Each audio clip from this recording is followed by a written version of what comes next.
Okay, we're recording. Thank you. All right. Good evening. I'm going to call to order the Garrison Board of Education special meeting of Wednesday, August 12th, 2020. I want to thank everyone for being here. Appreciate it. Okay, I see a note. There's a chat here. Okay. This is Kyoko, not David. Okay. Okay. Let's remove that, and then hopefully we can get David in. Thank you, Kyoko, for notifying us of that. I appreciate it. David, however, is here somewhere. He just asked to be let in. Oh, well, I see. Maybe he's not He's mine. under a different name. I don't see his name. I know. All right, hang on.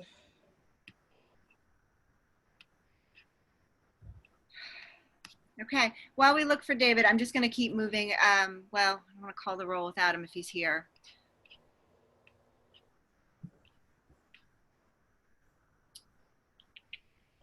Can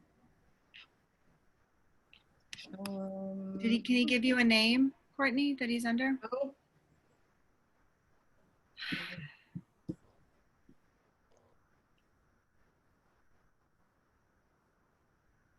All right, I think, Dusty, if it's all right with you, I'd like to proceed so we can just keep moving forward and we'll sort this out as we go.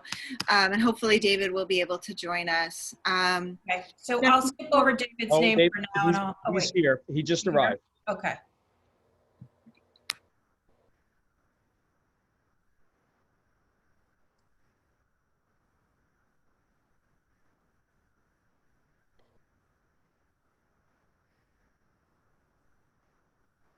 Okay, he was here a moment ago.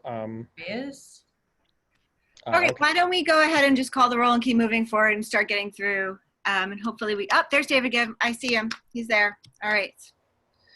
Okay, we're all here. okay. Let's Ready? Okay. Jocelyn Apicello. Here.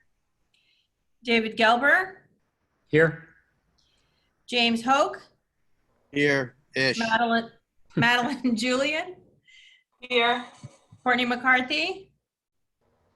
Matthew Spicer. Here. And Sarah Tormey. Here. Okay, I'm going to lead the Pledge of Allegiance now. I pledge allegiance to the flag of the United States of America and to the republic for which it stands, one nation, under God, indivisible, with liberty and justice for all. Okay, kicking it off with the president's remarks. I'm going to try and keep this brief because I know we have a big meeting tonight. You saw a letter went out from the board earlier in the week about all the choices in front of us. I really just want to start by thanking all the people who have put their time and energy into making these plans possible. We are a small district. We don't have a lot of administration. We have had our teachers volunteering their time over the summer to help us. Nurse Melissa, Michael Torty, the custodial staff. Carl, thank you so much. Dusty, thank you so much. We're going to say thank you a lot, I think, in the coming months. And then I also want to thank our parents for their patience. I know it's not easy to wait for answers. I've had a lot of questions. I've been doing a ton of reading about this. I'm sure all of our board members have, and I still have questions, and that's hard, and I recognize that. We are going to start with a presentation on transportation and our reopening plans. At the end of that, following the presentation, the public will have the opportunity to ask questions and provide feedback. This is not the public comment section, but this is part of the presentation. We're gonna have you put the questions, I believe, in the chat. We'll keep an eye out for them. Make sure we try and get to everyone. If you have a question that is not answered tonight for any reason, please reach out, get in touch, let us know what you're thinking. Be in touch. This is your school, your district, and we're here trying to provide the best educational opportunities we can despite the circumstances, which are definitely not ideal at the moment.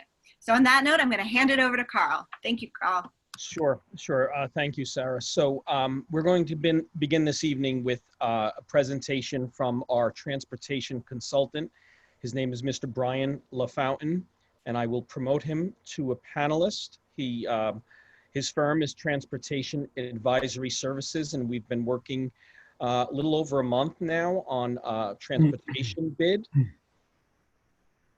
And here is Brian. I will just pull him in so he can begin the presentation. Brian, bear with me.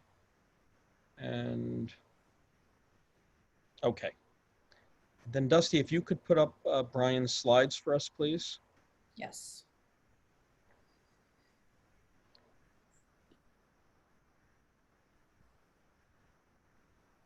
Brian, are you?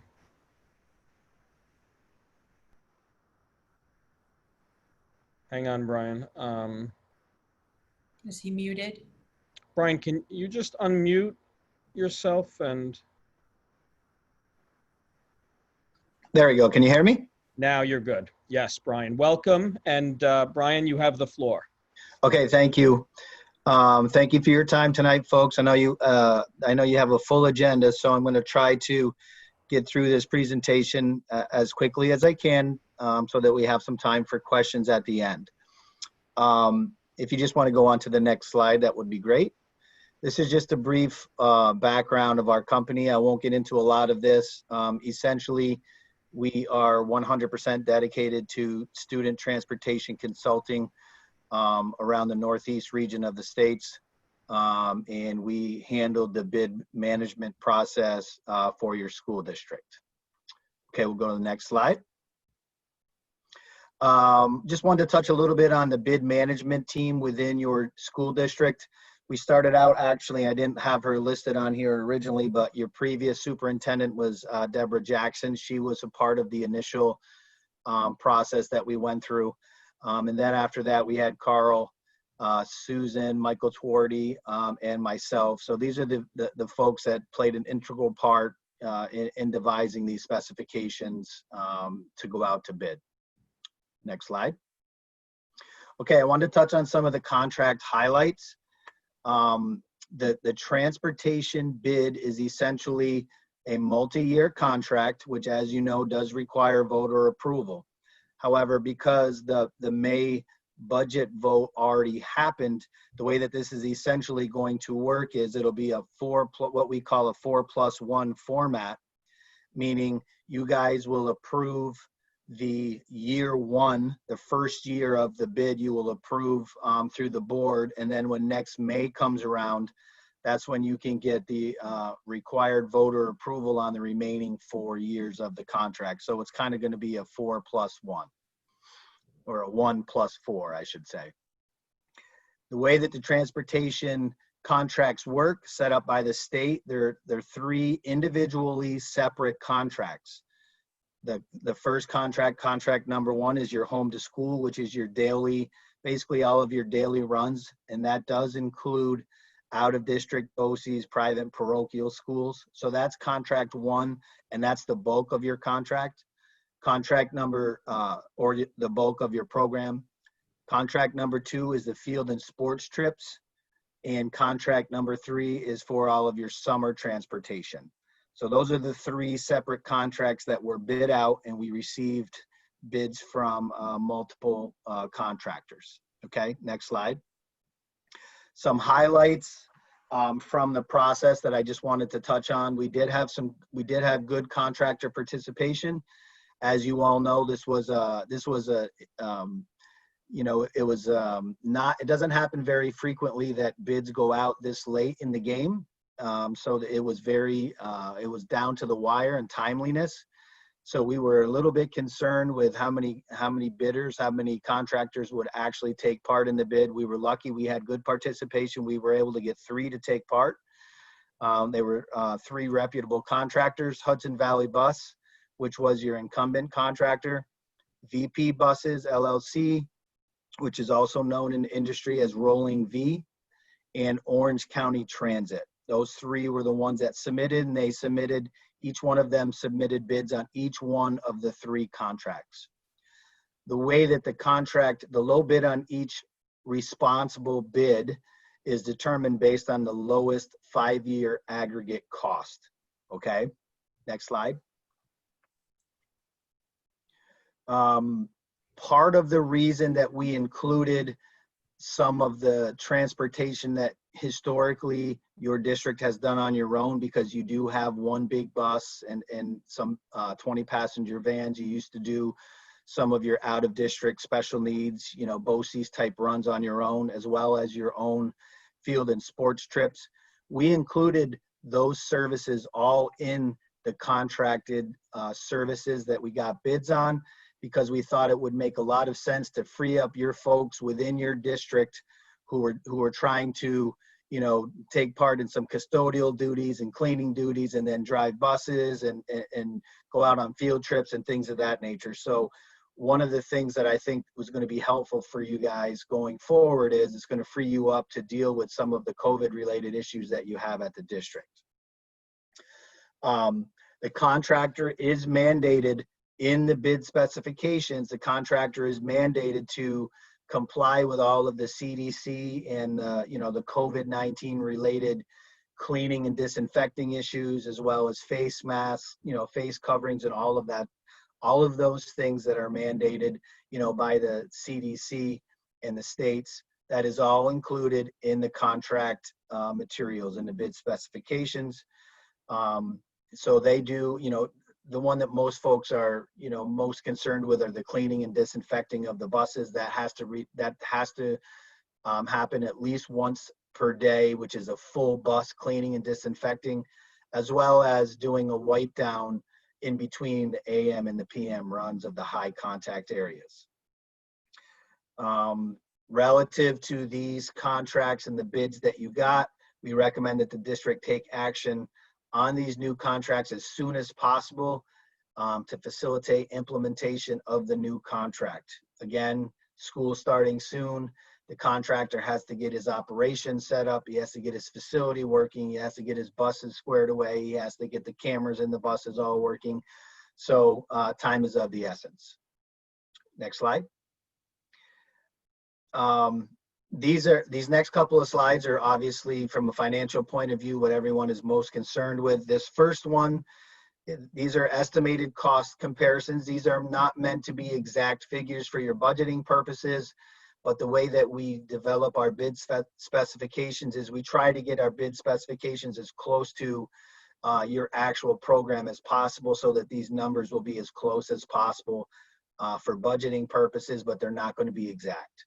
Now, the low bids, from an estimated cost comparison, the low bids for the three contract, as you note on the left-hand side of this slide, you have contract number 1, the home to school, contract number 2, the field and sports, and contract number 3, the summer transportation. On the right side in the box, you'll see the bids that were received from the three contractors: Hudson Valley Bus Company, VP Buses, and Orange County Transit. Highlighted in green are the gross low bids. Okay, so you'll see on the home to school contract number 1, Orange County Transit on a 5-year aggregate cost was the low bidder, the lowest responsible bidder. Contract number 2, Hudson Valley Bus Company was the low bidder. And contract number 3, it was Orange County Transit as well. So on an individual basis, you had 2 contractors that would have been the lowest bidder. Okay, go on to the next slide. But what happens, one of the things that we build into our specifications are these stipulations, which are standard in the industry.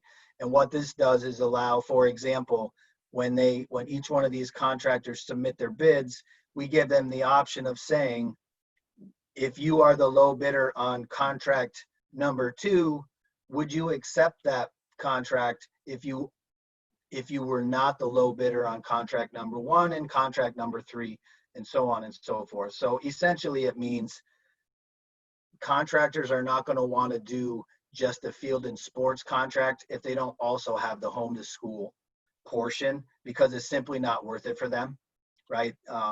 So the contractor, Hudson Valley, who was the actual low bidder on the contract number 2 for the field and sports, they indicated that they would not accept that contract unless they were awarded contract 1 and 3. So therefore, and it was the same with VP buses, so therefore Orange County essentially gets that, the contract number 2 falls to them as well, because the other 2 contractors essentially declined to take it. So in this instance, Orange County would be awarded all 3 of the contracts. And there's the cost on a 5-year aggregate. Next slide will show you the cost. Essentially what you guys are going to be approving is that first year out of the 5 years. And this is the cost for year 1, which essentially you guys are going to need to approve. And here's the broken out by contract. The home to school contract number 1, 600,000, and then field and sports and summer and transportation are broken out there as well. So that gives you a feel for essentially what you guys are focusing on for year 1. Next year, when you get to May and you go through the budget vote, it'll be the remaining 4 years. And if that gets approved, then the remaining 4 years kick in. So that's my highlights. I'm happy to answer any questions that you have. I have, made the recommendation relative. I did look over the proposals to make sure that each one of the proposals that were submitted, they were actually the way that the legislation calls it is responsible bidders. They met all the compliance and the other mandates. So they were all responsible bidders, and the low bidder would be Orange County Transit. I'm sure you have questions. Brian, it's David here. The obvious question is are these equivalent services? I mean, can you stipulate that there's no quality difference between these 3 bidders? No, we go through their bids and we make sure that they are responsible bidders, meaning they have a history in the market, they meet the compliance requirements, they meet the facility requirements. I know that your business manager made some calls on references. While there's nothing that's 100% guarantee, the due diligence was done and they did meet the responsible mandates of the contracts. Have a question here.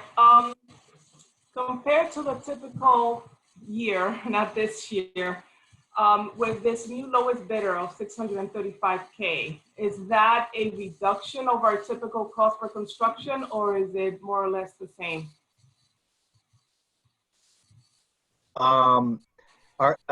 Let me make sure I'm interpreting your question right. Are you essentially asking the question that because we were late in the process that it may have inflated the prices? Is that what you're saying? No, I'm asking what's our typical cost for construction? For transportation, and is the $635K a year a savings, or will we be paying more now? Okay. No, it is an increase. It's a sharp increase. And the reason that you're actually out to bid is because your previous contractor declined to renew because he couldn't make ends meet on the prices. Your prices were extremely low before because it was a long time contractor. And when you renew with your contractor on an annual basis, the annual cost increases are limited to CPI, which is essentially like a 1% increase per year. So because you had your contractor so long, your costs were extremely low. So this is definitely an increase. I won't comment on exactly. I don't have the exact cost from your previous contract, but it's definitely an increase. This is Sarah Tormey. Do you know of other neighboring districts that use this service, or is that part of your process? Yes, we are aware of your neighboring districts. I did compare the costs that were submitted by the low bidder to some in your area, and they were pretty comparable. They're right around in the same. I mean, the companies that were involved in your bid were also involved in some other bids in your area, and the bids for each size of the vehicles were generally comparable, within 5 to 10%. Courtney? So what happens with any of these bids if the school is forced to close and therefore we're not using transportation? So so what we did is we updated the bid specification. So you're going to have a brand new contract now. It's going to have essentially the contract that you were operating on before was very old and dated. It was whatever it was, 15 years old, 17 years old. So now we have all new mandates in there. And one of the new mandates that we put in there was COVID related stipulations that basically says if you start up and school closes down again in a month, you only pay for the service that you're getting. You do not have to continue paying your contractor. Now, that's going to be a decision that you have to make as a district, which every district was faced with, you know, in March when school closed down again. You know, if you're concerned and if it's a smaller contractor and you love them and they're doing a great job and you want to help them out, you may be able to negotiate a lower rate and pay them something to cover some of their fixed costs if you were to close down. But the contract, as it was written, as the specifications were written, you are not required to pay anything. We also built into the contract the flexibility for you guys as a district to add or delete vehicles as you see necessary. You know, based on conversations with Carl and Susan, perhaps if you want to bring back in-house some of those out-of-district runs that you were doing before at a later date, the contract offers you the flexibility to do that, as well as to add more runs if for whatever reason you had to add more runs or you had an increase in special needs runs. It does add, there's plenty of flexibility in there that allows you to add and delete, and you only pay for the services that you are provided. Okay. One other question regarding the bus drivers and conduct. If there was a student who complained about a bus driver that went through the school, basically, how does that work? Does it goes back to the bus company? Is there any communication between bus drivers and the principal or the superintendent? How is their conduct? What is the expectation?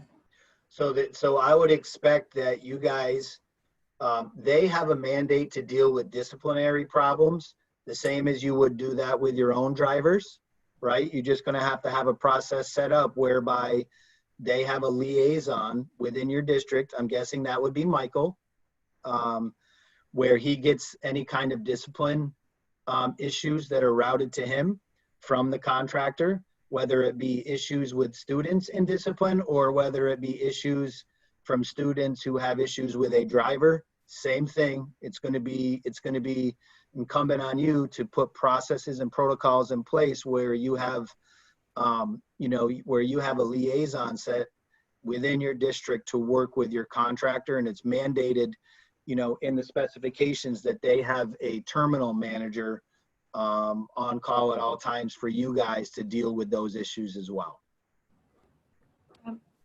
I believe we have policies in place that dictate that, and Carl, correct me if I'm wrong, those policies will be provided to the new company to ensure that they comply with the district's guidance on these issues. That is correct, Sarah. We do have a policy covering this. I'm sorry. Go ahead.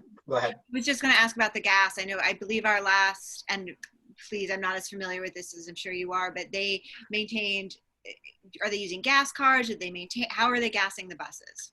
Start there. So you guys will be responsible for purchasing the gas, but you only pay them for the gas that you use.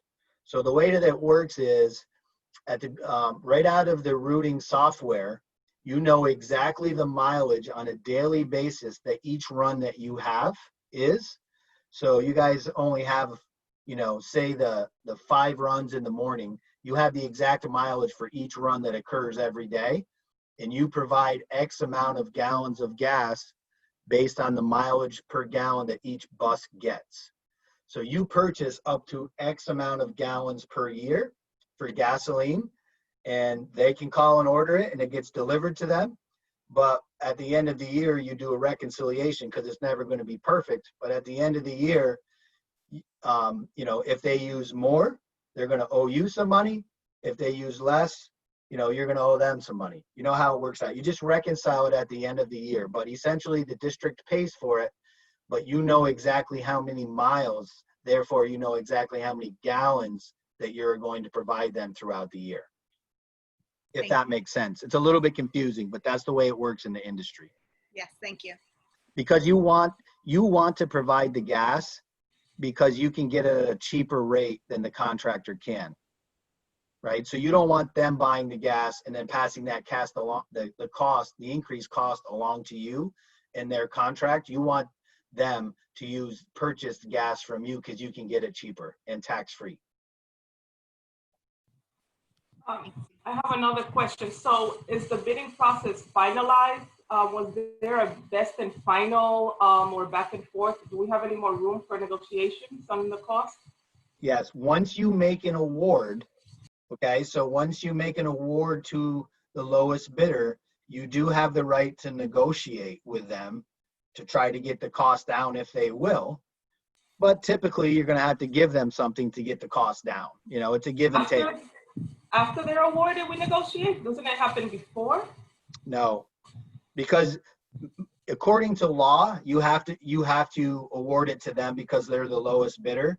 And they have no requirement or no mandate to even negotiate with you if they don't want to. They gave you essentially that bid that they gave you is the final offer. To be clear, we do not have the option to go with any of the others at this point because by law we have to take the lowest responsible bidder. And that is correct. The other ones are not they're not an option for our district due to the cost of their bid. That is correct. Unless something were to happen or something were to come to light that made them not a responsible bidder, you have to go with the lowest bidder. And essentially, you know, once it's awarded to them, or, you know, now that you know that, I probably should have used different wording. Now that you've determined who the lowest bidder is, you could try to negotiate and say, hey, can you lower your 4-hour bus rate by 10% and we'll do XYZ for you, right? But they're not required to negotiate. They're going to want something in return.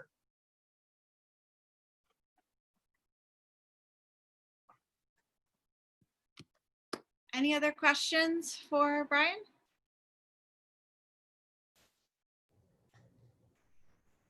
Okay. Carl, you want to take over? Yeah, sure. Thank you, Brian. This resolution is on the agenda for later, so we will take a vote on this later in the evening. Thank you very much, Brian. I did just see a question in the chat pop up. I think someone asked if the previous contractor bid, and the answer is yes, the previous contractor did bid. I don't know if there's any questions in that chat, additional questions that people may have had related to this. I'm watching them go through, and yes, the previous contractor was the highest bid that came in. The question about the bus drivers, we will not have the same bus drivers. The bus drivers will be hired by the new company. There's a potential if some of the bus drivers were to go to work for the new contractor, sure, you might, but you're not guaranteed. Is that something that we can request on negotiation before, I guess? You could, I mean, Orange County very well may be looking. They may have drivers set up, arranged already, or they may not. So that certainly is a call that you can make to Orange County, the lowest bidder, and make a referral of your previous contracted drivers if you like them. They're not, you know, beholden to hire them, but you certainly, listen, there's a national shortage in bus drivers. So if there's qualified and quality drivers that your previous contractor was using, they may very well be interested in reaching out to them. So that is certainly something that you could consider.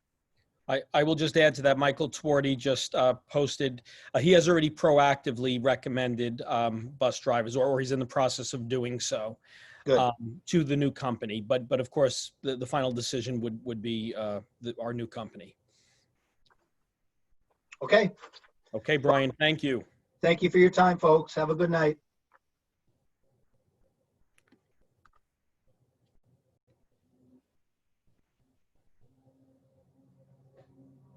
Okay, Carl, you're going to continue on with the reopening presentation? Sure. So the next presentation, and we're changing the format around a little bit. just to be respectful of people's time. So of course, there is a lot of interest in our reopening plan. So I have an updated presentation to share with everyone. And then we will take some questions afterwards, and there will be some additional presentations next week. So Dusty, thank you for posting it on the screen. And if we could just turn to the second slide, and I'll begin there. So last week, or this past Friday, Governor Cuomo announced that all of the regions in New York State had a low enough infection rate that schools across the state were permitted to open in the fall. Governor Cuomo has this benchmark rate of a 5% infection rate. Just to elaborate on this a bit, Putnam County, of just a few days ago, is under 1%. So I believe it was actually 0.8%. So we're well below that 5% cutoff. Therefore, I believe there is a strong likelihood that we will remain under that 5% in the fall. Therefore, we are planning to have a full reopening. Secondly, Garrison, on the same date, on August 7th, we submitted our reopening plan to New York State. It was sent to all of the parents and staff in the district. It is posted on our website for you to refer to.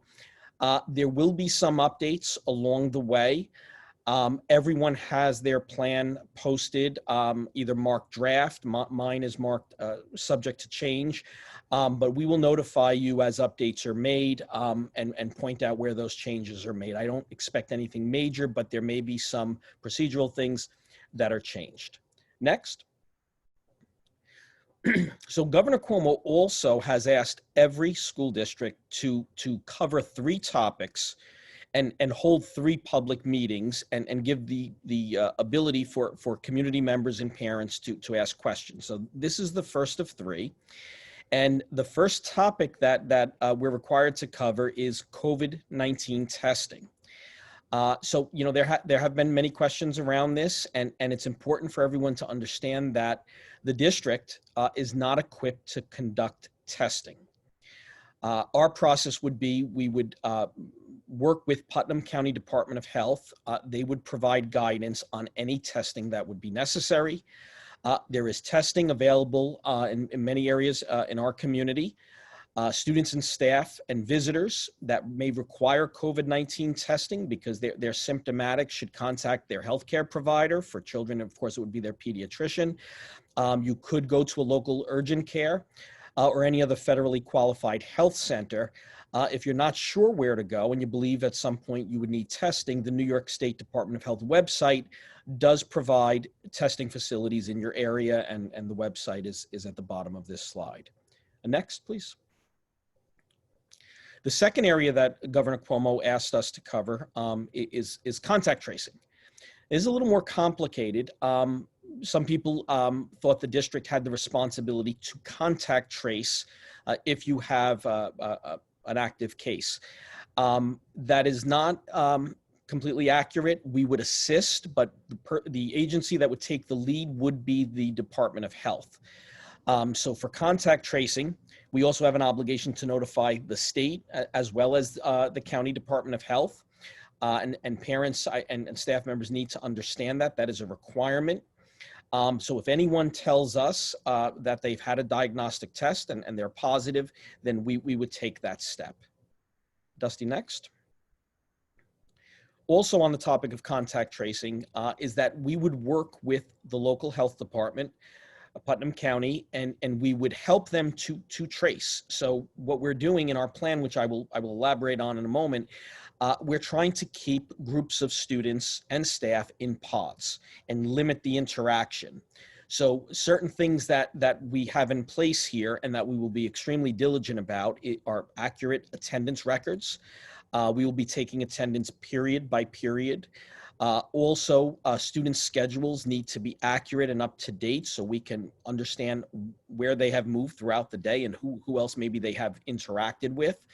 And there has to be very accurate, detailed visitor logs, and that includes things like, names, the exact time of entry, the time of departure.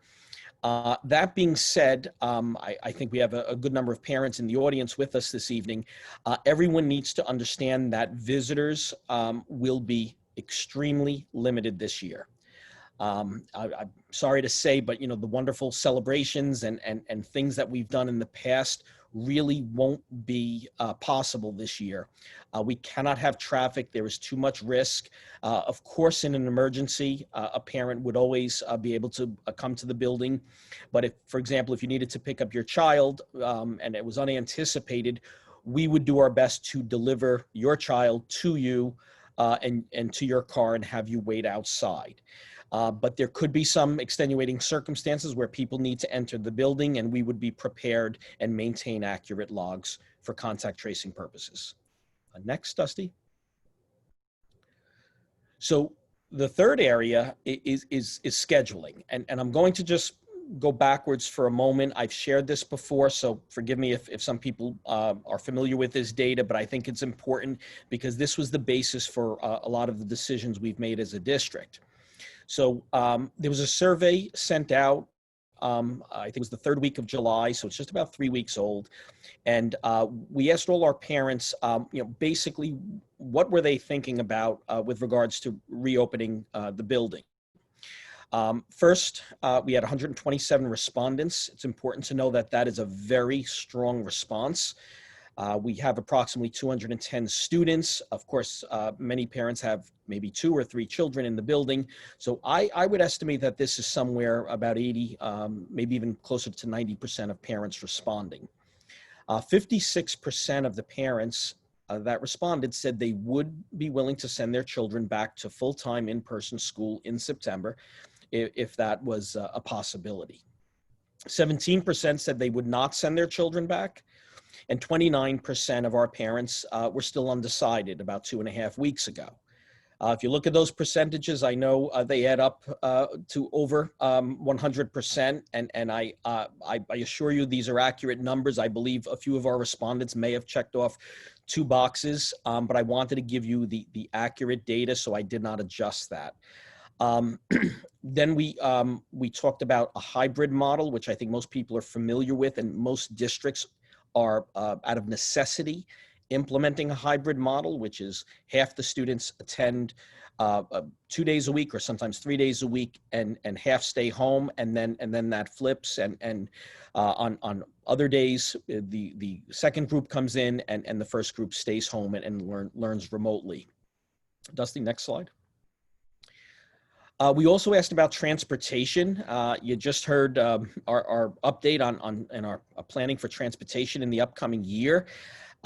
We are required to have social distancing on the bus, and students need to wear masks. So a typical large bus seats about 66 children. And in our estimate, we only could have 1/3, no more than 1/3 capacity, which is 22 children. Siblings could sit together, so we could potentially have a little more than that, but probably around 20 to 22 students per bus.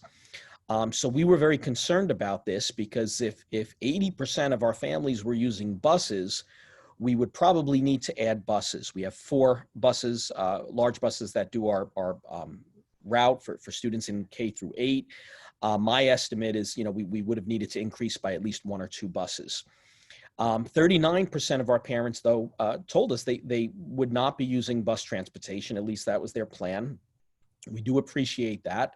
And if they would drop off, that certainly helps us. And then there were 19% undecided.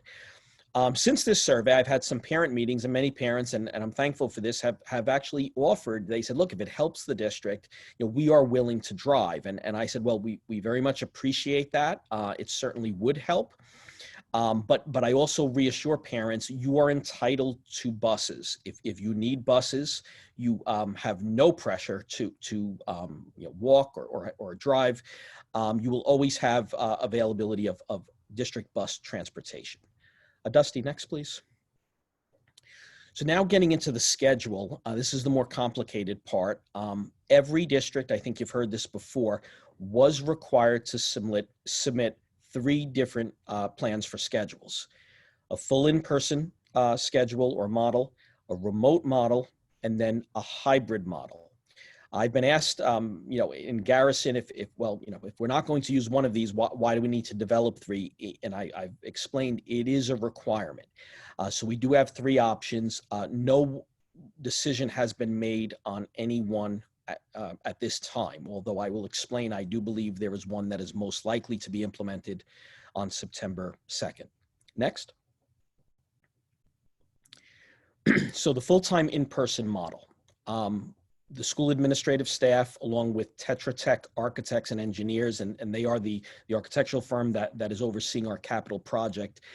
Together, we analyzed every square foot of instructional space in our school to determine precisely how many students and staff could be present in a classroom during instructional time and maintain that 6 feet of social distance. So, Dusty, the next slide, please. So this is just one sample of the work from Tetra Tech. This is what we asked them to do. You see on the right-hand side, you do see 3 different classrooms. We basically have 3 different variations of classrooms. The one up on the left would be our intermediate grades, I believe, 3rd, 4th grade, 5th grade. You see 16 desks in that room. That is what would be allowed. The one on the right represents our newer classrooms in the middle school wing. And I believe the number there, for the most part, is 17 desks or students that could be in the room along with the teacher. And there's some variation within these rooms. So some may be range from 15 to 16. They're not all identical. And then down below, you see our kindergarten classroom. That's an oversized room, and you do have the ability to fit more students there. And towards the left of your screen, that's one of our sections of our building. You see that every classroom has a maximum capacity, and this was very important for us. This was really the starting point to see if we could have all of our 210 students in the building with an in-school model, and we've determined that that is definitely possible. Next screen, please. So it's possible, but that being said, we need to make some adjustments. This is not ideal. And if we had 210 students return to school, what we believe would need to happen is that the kindergarten class, which is one class, would need to be split up into 2 adjacent classrooms, and the teacher and the aide would have to float back and forth between those classrooms. We also would, as much as possible, have additional staff pushing in. And when I say additional staff, we have AIS teachers, we have special education teachers that provide services. This year, our thinking is to minimize movement around the building. Teachers would push in, and with K, 1 and 2, actually, they all fall under the same model. We would have additional staff go in as much as possible, so you have at least 2 certified teachers for a good part of the day. Excuse me. The aide would help with supervision, and the idea is that the aide would also help with things like mask breaks, whether that be for students, whether individual students, small groups of students. We do believe mask breaks will be very important and needed throughout the school day. 3rd grade would all move to the library. The library is a large space. It's at least the size of 2, maybe 3 classrooms. The good thing about the library is it's connected to a courtyard. You have direct access to an outdoor courtyard, which could be used. And we easily could fit the entire 3rd grade in that one space. And they also have an aide with grade 3. Next slide, please. Grades 4 through 8 are pretty straightforward. All of them are in, the grade level is in 2 sections or has 2 teachers, 2 classes. So they all would be split in separate rooms for the day. In the upper grades where in years past, we were departmental and the students would move, which is very typical of 5th through 8th grade. It won't be possible this year. I talked about contact tracing earlier. Again, the whole mindset now is to try to keep students together in pods, as people are saying, or cohorts. and minimize that interaction, just in case there is an active COVID case. Hopefully, you minimize the spread. So that is the model there. Children would stay in the room as much as possible. Teachers would switch, not students. Potentially exception made for science, but even in a science room, lab time would be limited. I feel bad saying that because hands-on labs are a big part of science, but again, for this upcoming year, there will be modifications. Next, please. Here's the hybrid schedule I talked about earlier. It's required. You see that on Monday, Tuesday, for example, you'd have basically the school would be split in half by alphabet. This would help siblings attend school on the same day, but you'd have one group in person while group 2 would be home learning asynchronously or independently. The idea here would be Wednesday to have all students home learning synchronously from the teacher. And then the opposite happens on Thursday, Friday. Group 1 stays home. Group 1 is home and group 2 attends in person. There's many challenges with this. Most districts need to use this. They have no choice. They don't have the square footage. They don't have the staff, and their buildings are overcrowded. So we're not forced to use it. So I'm not going to spend too much time on it because I do believe it's very unlikely that Garrison will implement a hybrid model in the fall or any time during the school year. Next. Remote learning, you may recall, of course, remote learning was something that we were all forced into in the spring last year. It was something unexpected. There was very little time to prepare. So, our work in this area evolved over time. We did realize that younger students were having more challenges with screen time. So you do see this model. This is where we left off, where the younger children had less screen time and the older children were able to handle more screen time. And then we also learned some things. For example, having students have educational materials at home, we all believe would enhance this experience tremendously. And it would also give this opportunity to get students away from the screen, do something hands-on, maybe come back, share, either an experiment or a project or some work that they did.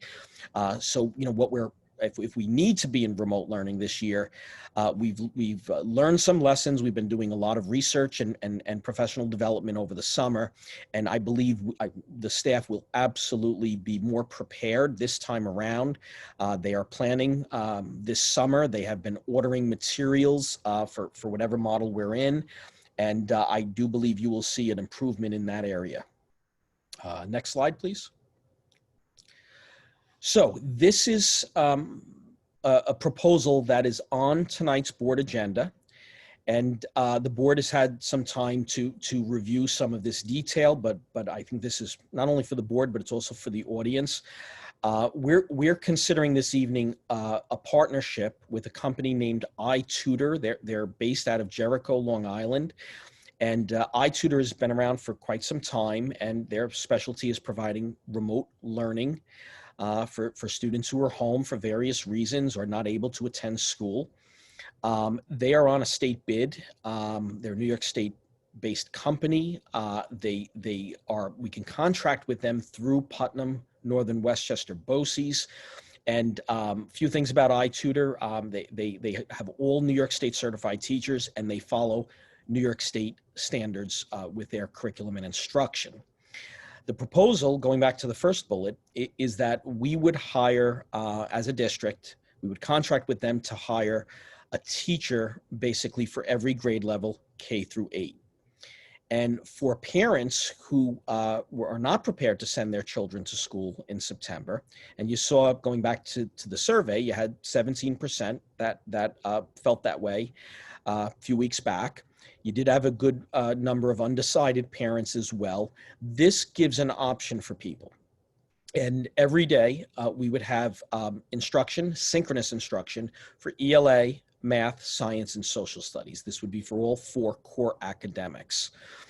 There would be approximately 30 minutes of synchronous And then there, depending on the grade level, there would be asynchronous activities and instruction for students to do.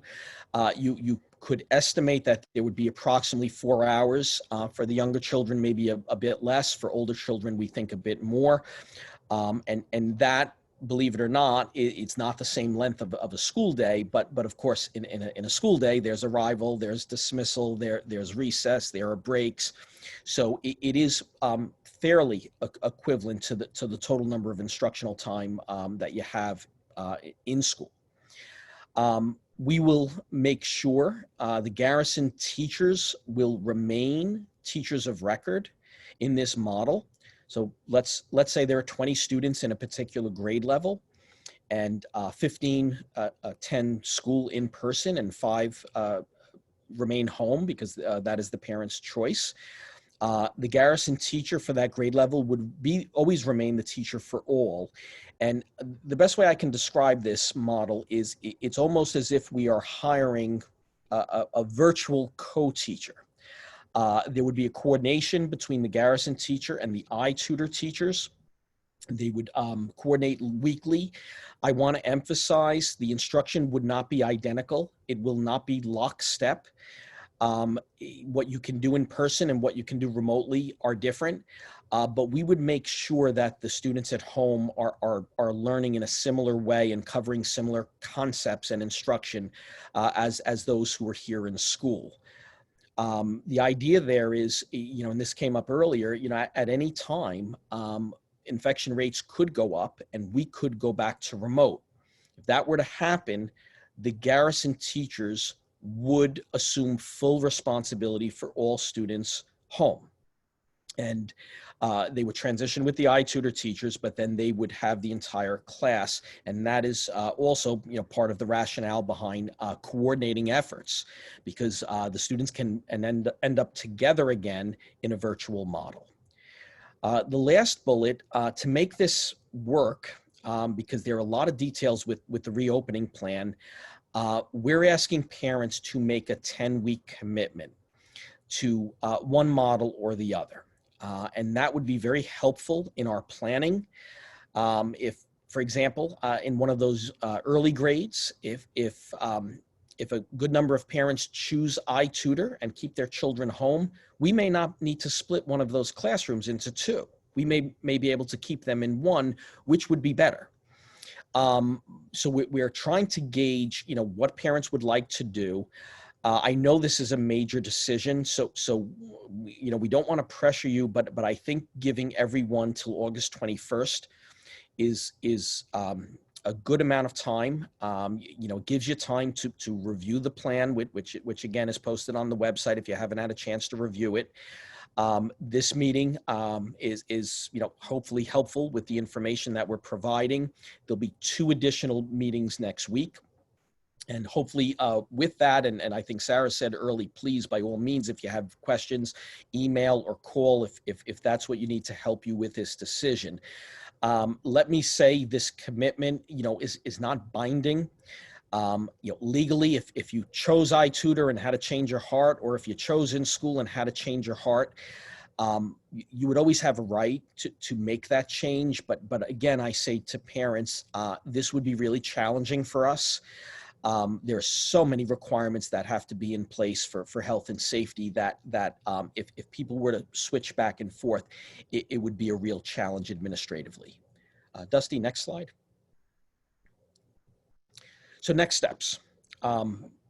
Monday, we'll have a follow-up Google survey to every parent in the district. On this survey, it won't be anonymous. We're going to ask you to give your information back to us. It'll be confidential, of course, but we're going to ask for your information, and we're going to ask everyone to fill out one for each child, because there is that possibility that you may have one decision for one child, one for the other. But what we're going to basically ask you is, what would you like to do in September? Would you like to have your child home and receiving remote synchronous learning through iTutor, or are you planning to send your child in? Additionally, we'll ask a question about technology. We want to just make sure that everyone has access to technology. I believe that was accomplished last year, but we feel very strongly that everyone has that access, and if the district needs to supply that, we will. Also, we'll ask about transportation. Because we need to really have firm numbers. Mr. Twardy is working on bus routes. He actually started today. So again, this data will help us with those bus routes and to be more efficient. Last bullet is that there are 2 additional meetings planned. Invites will go out. I decided to do one on August 18th in the evening, and then the other on August 20th in the morning at 9 a.m. My thinking there is if parents work at night or have conflicts at night, you have a choice, one morning, one evening. It'll be similar to this. If I have updated information next week, I certainly would add that because things are evolving day by day, week by week, sometimes. And I will open it up for Q&A. This is a lot of information, and I understand that, and certainly we want to give you additional opportunities to help you make your decision. All right, Carl, if I could jump in here for a moment, and maybe I can help facilitate the Q&A with you and just read some of the questions to give you a chance to respond. I also want to say that, well, we are, I believe my understanding, and I know the law is changing constantly and being in the governor's requests, or requests might not be the right word there, are changing. We are required, I believe, to provide something for the students at home to ensure who choose not. Homeschooling is separate, but for the ones who just don't feel comfortable coming in, we are required to provide something. This is really an expense to our district, and it will take it to a different level. We'll give them half an hour per subject in person. Not all districts are going to be able to do this. We have the ability financially at this moment to do it if we choose to tonight. And it's something that I think, just want to emphasize that it's a little bit above and beyond. I think I'm hopeful it is a help to our teachers. I realize we're asking a lot of our teachers right now with wearing masks. We're changing everything. They've done so much over the summer too. We want to try and help them as much as possible so they're not running a remote classroom and an in-person classroom, which I find would be hard. But on that note, I'm going to turn it over to some, and I'll just read some of these questions if that's all right, Carl. Of course, that would be very helpful. Okay. Will the iTutor home students interact with each other online? I think that's a great question. The answer is yes. So right now, and again, there's some details that still need to be worked out. And if the board moves forward with the approval tonight, then we will really get into the detailed planning. But right now, the concept is that you would have 30 minutes of live synchronous instruction as a group with your teacher daily. There would be additional asynchronous work, but at least 30 minutes per subject. There's another question here. If when we go to virtual learning, if the school has to close for a period of time, will our students have a live teacher instructing them?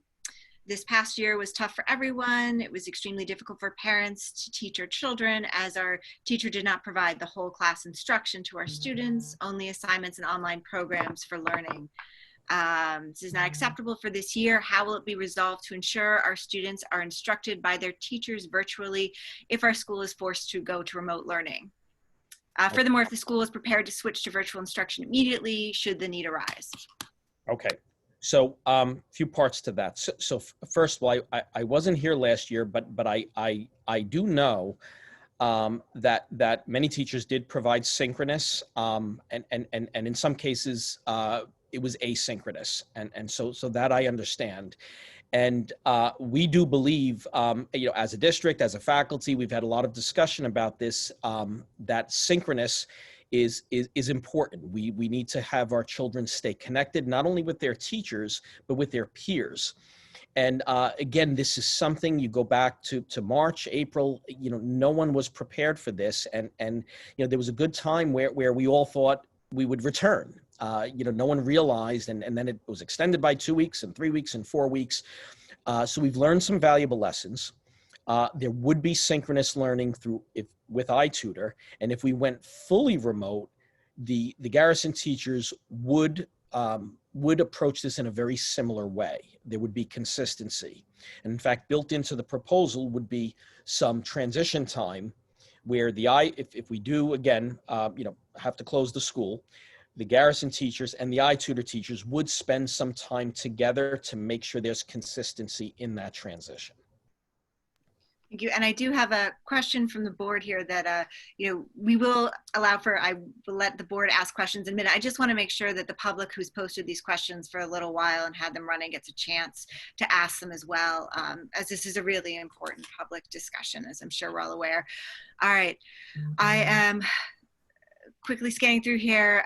Without boxing you in, it sounds like you are planning on a full reopening. We have heard definitive plans from other districts.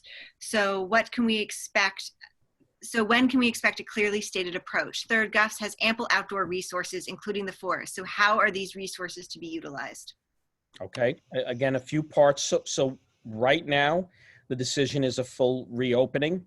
I will give you something in writing after we get all the surveys back. We will give you a definitive answer. But I'm saying here tonight on record, I don't see a need for a hybrid. We can fit 210 students. If, for example, if only the 17% that responded to the earlier survey, if they decide to use this remote option, and as Sarah said earlier, it's a very good option. It's more than we are required to provide legally. But I think there is a desire to make sure children who are home and families who make that decision that we're giving them the best possible education or the best possible quality that we can provide as a district. So basically, that is my answer. In person is what I think we can do.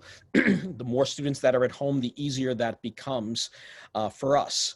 And I do think there would be at least somewhere between 15 or 20%, which would bring our numbers down to probably about 160, 170. Now, the second part is the outdoors. We are very actively looking at tents.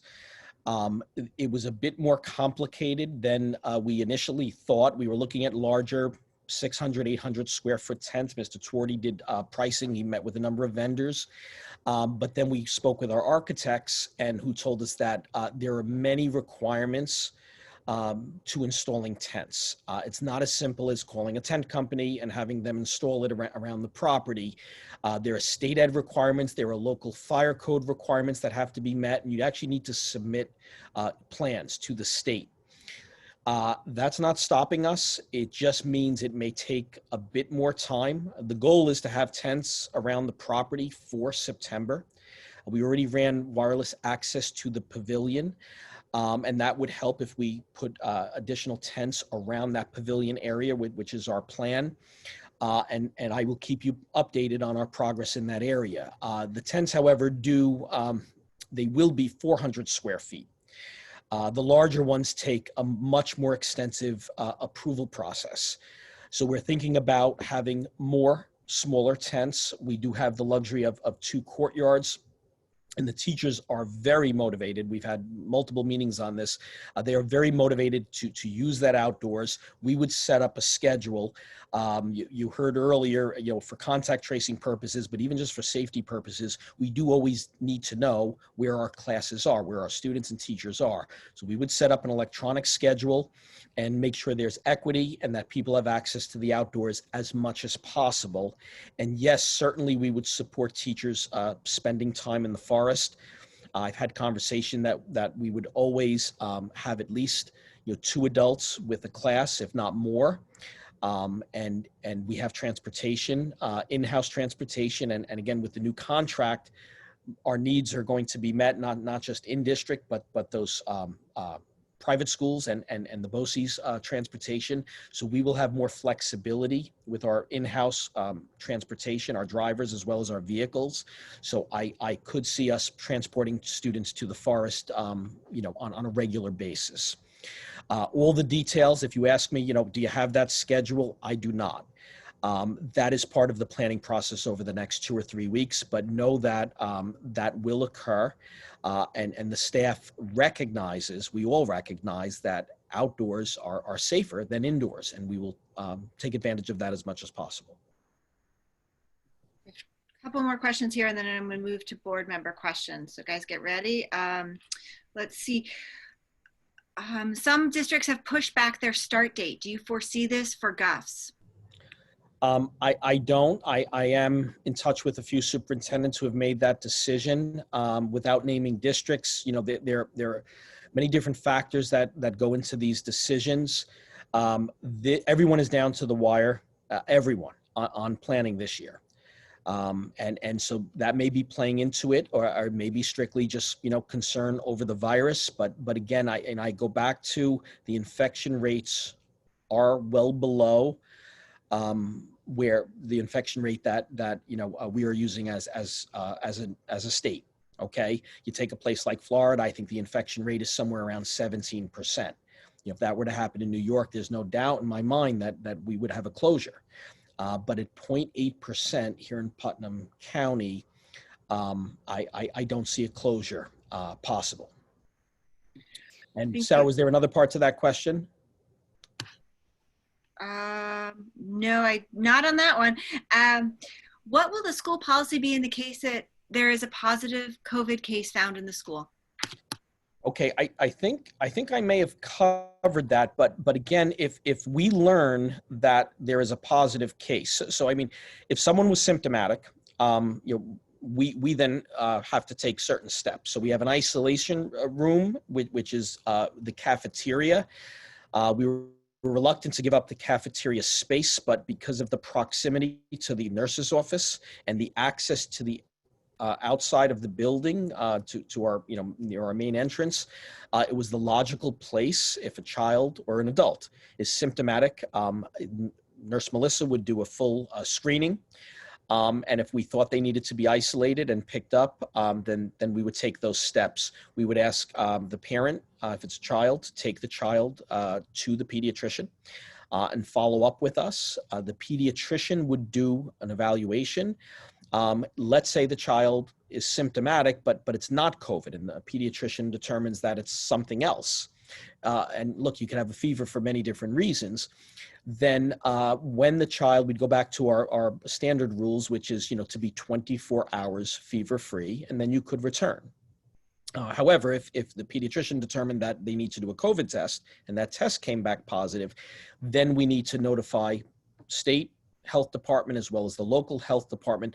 The local health department would be the department that would get directly involved with contact tracing. We would have to provide detailed information, names, addresses, contact information. That is the law. But they would take the lead. We would assist with that tracing. If someone was home and we received a phone call that, you know, there was a positive test, we can't send our child to school or a staff member if they let us know that they test positive. Immediately, we again make the report to the state health department, to the local health department, and then contact tracing would follow. Thank you, Carl.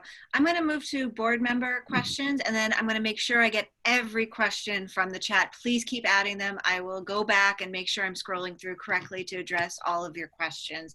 I really appreciate everyone for being here and asking.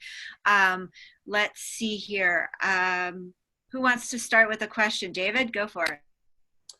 Carl, I think it would be helpful if you could explain what the advantages are of iTutor over just putting a webcam in the classroom for the kids who are staying home. I mean, what does iTutor give us that's better than a webcam, which I know is what a number of other schools are doing?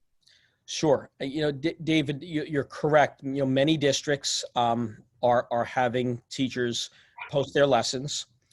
And then are adding this option of having a camera in the classroom on the teacher, and that is allowable. And a district could take that stance, and I'm not criticizing anyone that needs to take that stance. But in my opinion, if we have, let's go back to that scenario that I described earlier. If there are 5 children home and 15 children here in person, and the teacher is teaching, and let's keep in mind, teaching will be different this year. There'll be more lecturing, more guided discussion, more modeling of concepts, using the smartboard. But all of those things, collaborative learning, group work, students, working on projects, that will not happen. And that's unfortunate, but that is what we need to do this year. So for our teachers, you need to change or shift what you're doing in person. A lot of energy will be expended to keep it engaging, and I'm sure our teachers will do a great job with that. But let's not forget the teacher will be in a mask. The teacher also has to, especially with younger children, ensure that they're social distancing, keep an eye out for children who may need mask breaks. Also, if there's any symptoms, making sure that we're being alert for that. So we're asking so much more of the teachers. And then, in my opinion, to also, have a camera fixed in the room on the teacher and say to the teacher, well, okay, you're responsible for these 15 children. And being engaging and teaching them, but also, by the way, there are 5 children home, and we need you to make sure you're mindful of those children and being engaging for them. I think that's asking a lot of our teachers, and I just don't understand how that can be done effectively. And I take it from a child's perspective at home to log into a classroom and try to follow along. I just think would be very challenging. So that's where, we started exploring other options. iTutor basically would provide a certified teacher for every group of students, every grade level, for those children that were home. And they would get that interaction with the teacher, with their peers who are home. And I just believe it would be much more effective. I mean, Sarah was correct earlier in saying that this is very expensive. And we had to do a lot of research to make sure it was allowable. And it is. Our lawyers, have looked into that and researched it for us. Ms. Hutter had to really analyze our budget. And there is, we can afford this. There was some savings last year. Our buses did not run for the last 3 months. So there was some savings there that was surplus and went into fund balance. But still, this is a big investment. But I also, I think I've said this once before. Fund balance is for emergencies, and if there's ever an emergency, it's a pandemic. And I do believe this qualifies in every way for an emergency. And I do think the spring was difficult for many students. So this is a way to really provide the best quality for them. At home, if that's the parent's decision. Hi. Yes, Courtney. I have a list of questions, but I'll give other people a turn. But since we're on the topic of iTutor, so a couple questions. One, would IEPs and 504 plans, if applicable, be shared with the assigned iTutor teachers?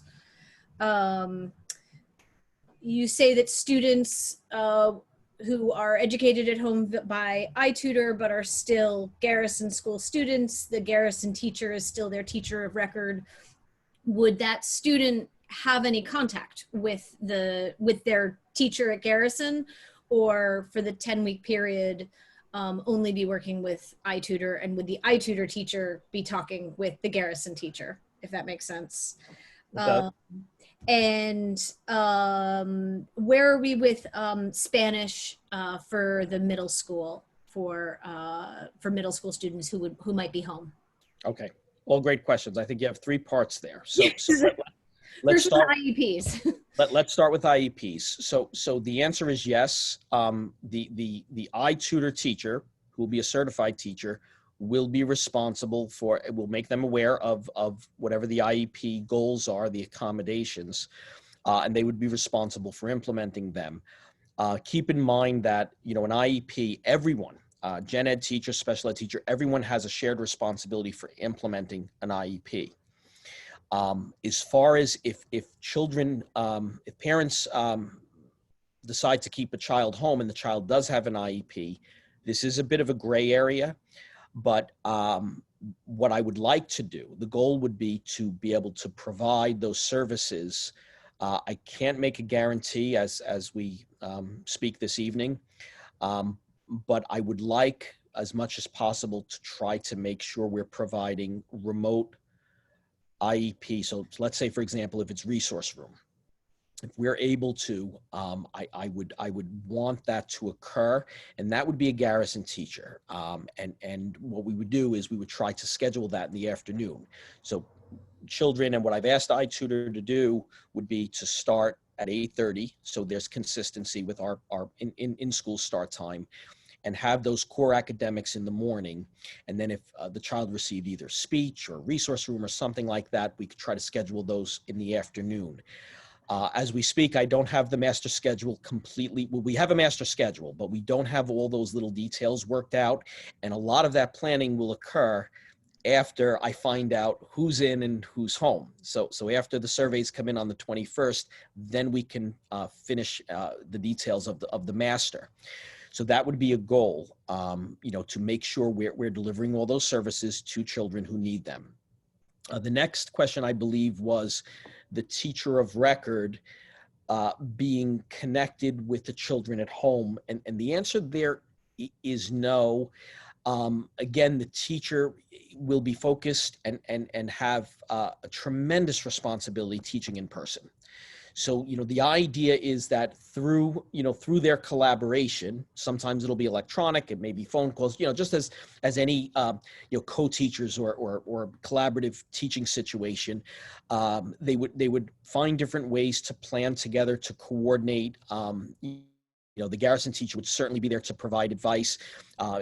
If a iTutor teacher had a follow-up question about an IEP accommodation, certainly we would be here to explain to them what we think needs to happen in practice. But to have our Garrison teachers communicating with the children, I don't think that would work.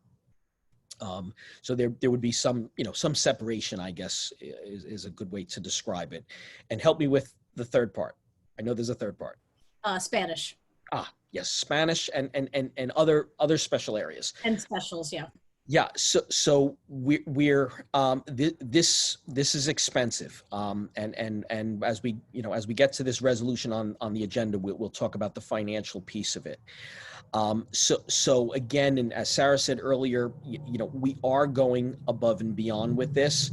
So look, iTutor could potentially find a Spanish teacher for us, but that would be additional. It was not factored into this proposal. So we may want to consider that. Spanish is not required. We do more than the requirement here in school.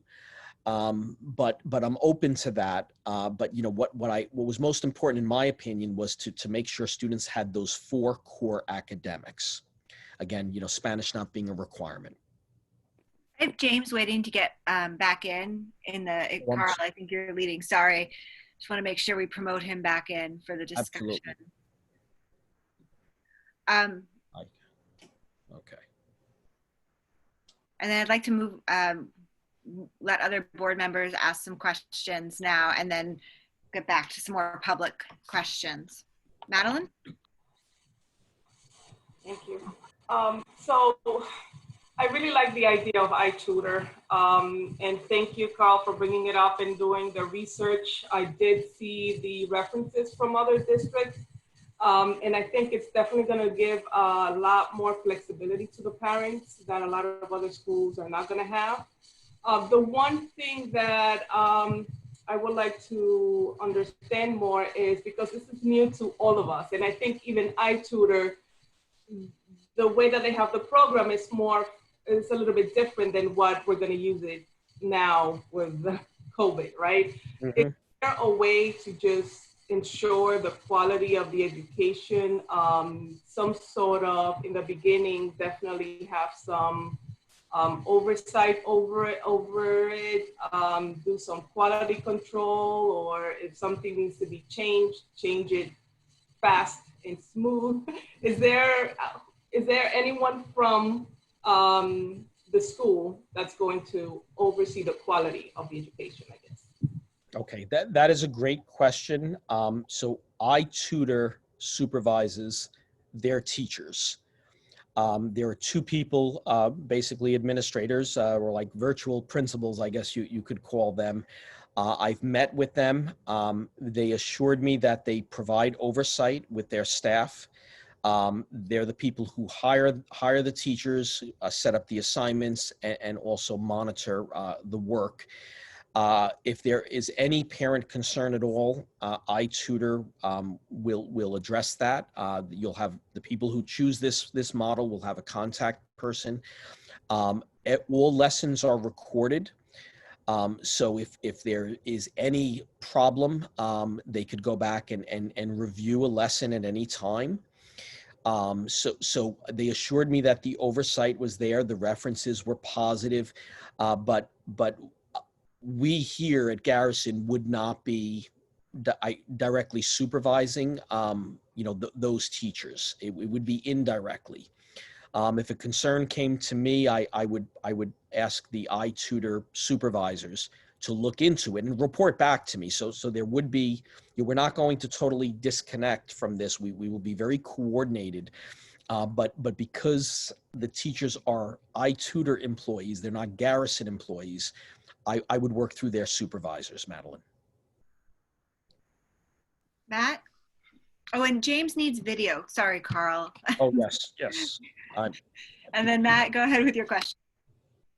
Is there a difference in amount of screen time based on grades? Like, is it kindergarten? You said it's about 4 hours. I'm curious about 8th grade versus kindergarten and in between. Yeah, Matt, that's a really good question. So I had a lot of discussion with them about that. Their recommendation, now they've done this a lot longer than we have, and they think there should be 30 minutes of virtual for all grades. Where there'll be some difference is the asynchronous piece.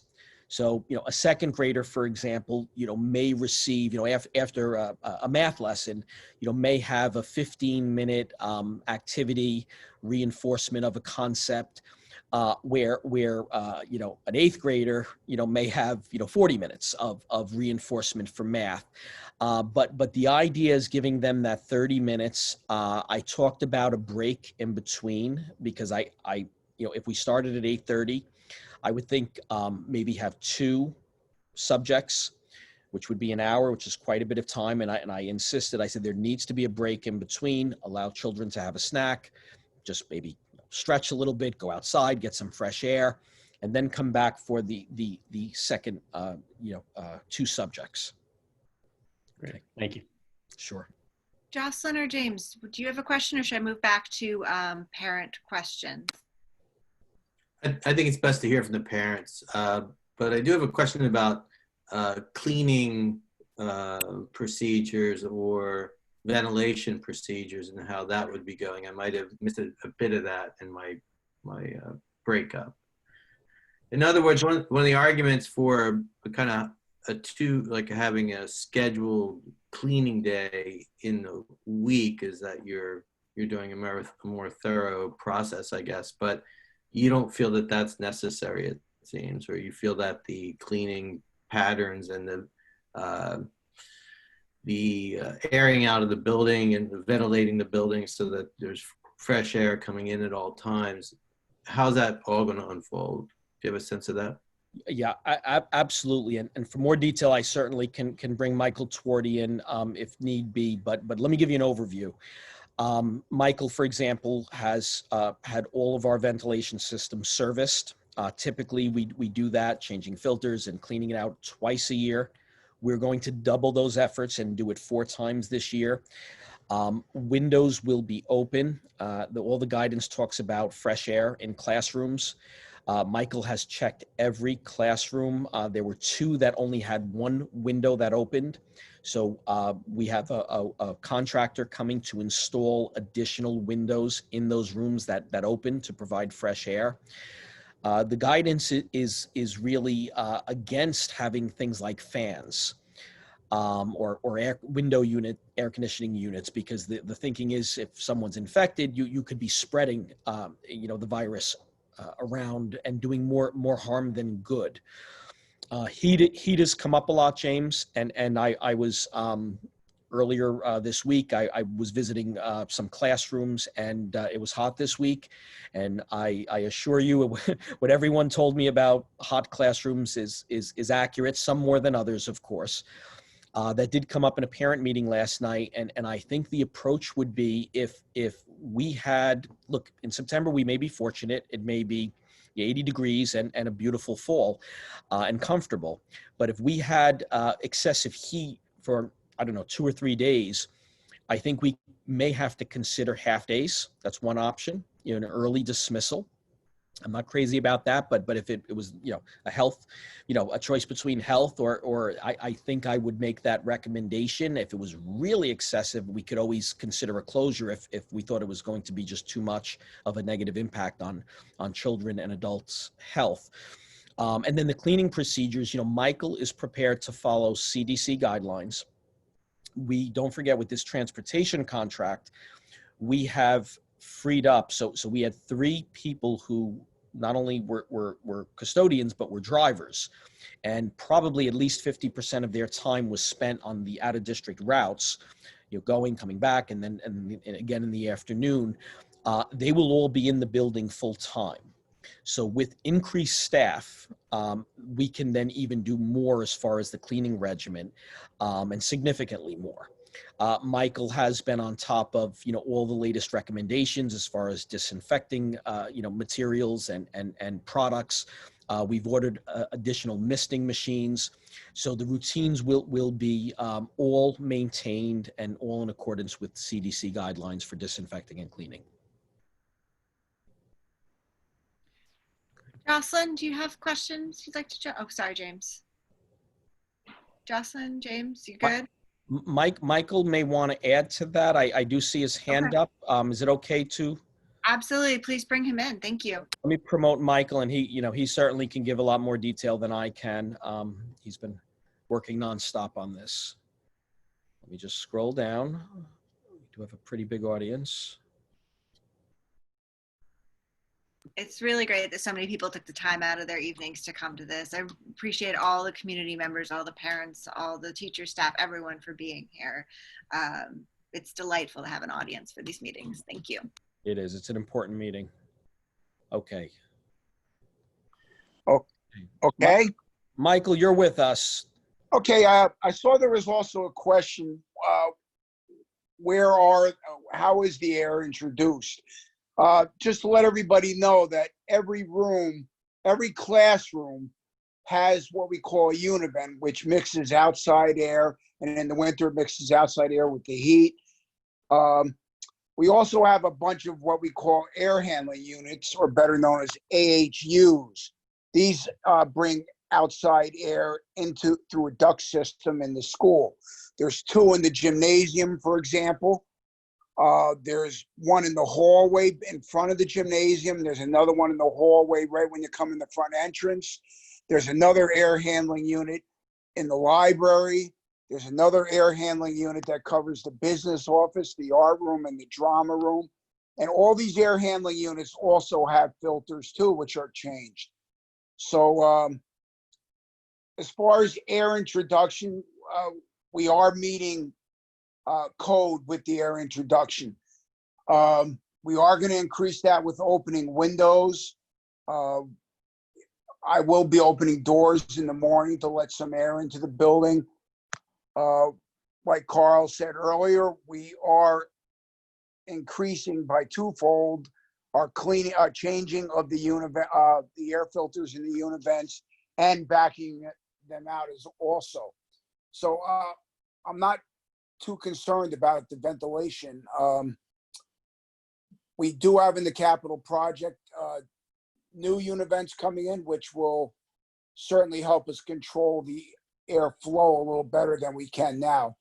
But everything, I'm not really concerned about the ventilation. I think that we're doing is everything that we can, and I think it's very safe. If anybody has any questions, they could ask me.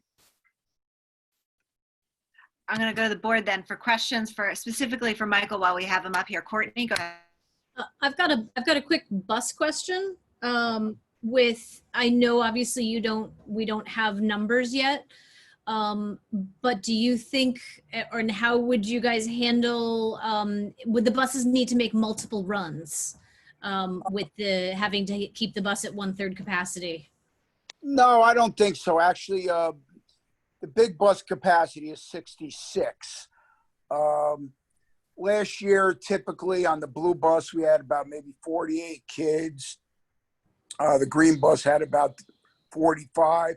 Red bus didn't have that many kids. Red bus had maybe 15. Yellow bus, maybe 35 to 40. And I think the numbers are going to be way down in ridership now, because I think up to 40% of the people said that they weren't going to use the transportation. So the way I'm looking at it, we should pretty easily, I don't think we're going to have more than 20 kids on a bus. And I think we can accommodate that pretty easily. Thanks. Do we have any other questions for Michael while he is here with us? I know we can always bring you back, and thank you so much for being here, Michael. I really appreciate it. I know we all do. Okay. Better get me before I fall asleep. No, we're going to be here for a while, I have a feeling, so you should stay with us. This is fun. Thank you, Michael. Okay. Jocelyn, do you have a question you want to chime in with, or should I go back to, I've got some other parent questions. I finally caught up and know where I am, but Jocelyn, please go. Feel free to continue with the other questions. Great. So Carl, I see a bunch of questions popping up, and I ask the audience to forgive me for paraphrasing, because there's just many of you are asking. Why are we not choosing the hybrid? If 67% said that they were interested, is there a reason to go to 5-day full in-person with the iTutor as the remote option? Okay. Yeah, that question has come up. So early on, again, going back 2 to 3 weeks, a higher percentage of parents did prefer hybrid. And again, we had to analyze this very carefully, looking at space. And then also the hybrid, conceptually, it does sound like a really good idea, but I must tell you, when you're trying to schedule it, it is very complicated. One downside is that when the teachers are teaching, children who are home are getting asynchronous, which is not as good, in my opinion, as synchronous or live. So there's a downside there. Also, if you split by alpha, children that are getting services, it makes it very complicated. We do have limited staff. We're fully staffed and well staffed, but if you start splitting people, sometimes you need double the number of resource rooms, double the number of speech sessions, double the number, and all of that detail becomes very complicated in a hybrid. And then in looking at the overall percentages, if 75% of if we can fit 210 and only 75% attend in person, that means we're down to, somewhere around 155 students. Forgive me, my math is probably a bit off there, but, if we're 150 or 155 students, I'm very comfortable. We did the analysis and we could keep students comfortably distanced.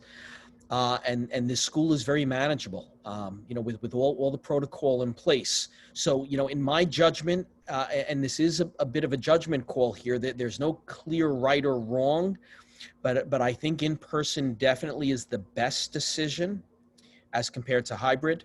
And that's why, that is right now what my decision would be. If the infection rate holds, right now, I think in person is definitely the way to go. Matt, I see you have your hand up. I'd love to also make sure we go through all the chat questions, so I'll make this quick. There hasn't been a lot of talk about the teachers.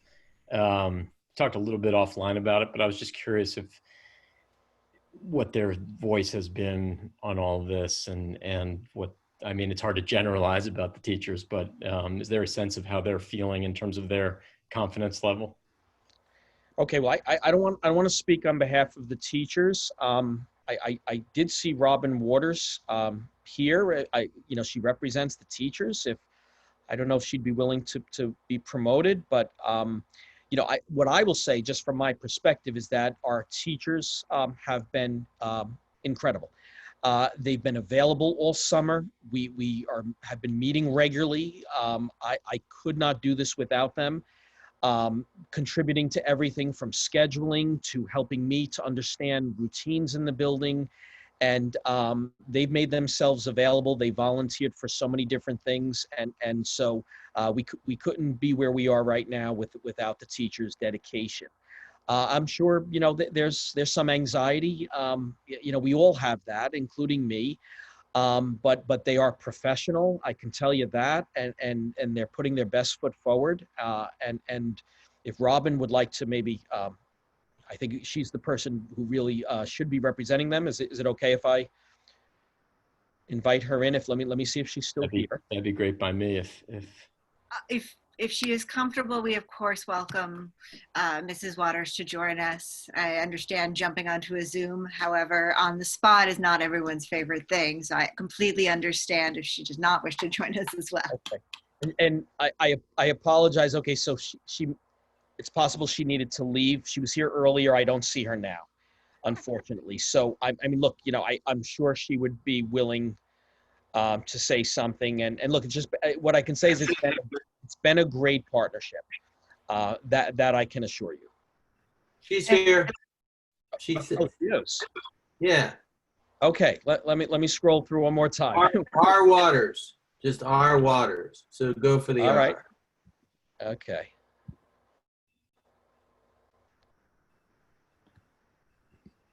Yes. Thank you. All lowercase.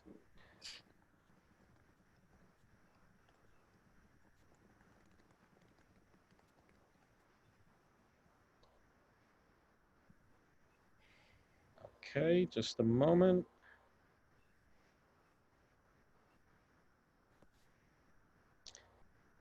Miss Waters? All right, let's see. Hello, yes, we're Sorry, connected. I literally just walked in through the door. I've been traveling back from dropping my daughter off from South Carolina, so forgive me. I've caught some of the meeting, but I haven't caught the whole meeting. So I have just popped in. Thank you for asking very much about how we feel the teachers. That's very much appreciated. And we have been working all summer. We've been working with Mr. Albano. He's been fantastic. Anytime we've had a concern that we've had to bring up, he's addressed it. With that being said, of course, there's definitely a lot of trepidation. Of course, I think that's around everywhere. So we're trying to put the plans together as best we can and, do our moral obligation because we want to be there for the kids and, for the community. But yet, obviously, we're trying to address concerns because we all have our own families as well. So far, we've been doing our due diligence and hopefully we keep moving forward and we can make this work. Thank you so much, Mrs. Waters, for joining us. Carl? Thank you. Unmute. Talking, you're muted. Oh, Robin, thank you so much. Is there anything else? Any other question for Ms. Waters? Okay. Again, thank you. I'd like to go back to, there are a lot of parent questions here, and I want to make sure everyone gets a chance to be heard tonight. A question we see here is, can you expound upon mask breaks? What would that look like for the kids? Okay, yes, good question. We are taking the position that masks need to be worn by students and staff all day. You may be aware that it is not a requirement. If you're in a classroom and you're 6 feet apart, you do have the ability to take your mask off, under state guidance. However, with every medical expert, you hear, and these are pretty basic things, but wearing masks, washing your hands, these are the best defenses we have. So I do understand there may be some discomfort with a mask. So we absolutely will plan regular breaks. We understand that some children may need more frequent breaks, so it won't be a one size fits all. But we think the best way to accomplish that will be going outdoors. If you're outdoors and you're 6 feet apart, you certainly can remove the mask. And there is some flexibility indoors. So for example, children and adults need to stay hydrated. You certainly can pull the mask down to drink water. For lunch will have to be in the classrooms if the weather doesn't allow us to eat outside. And of course, you need to remove your mask for lunch.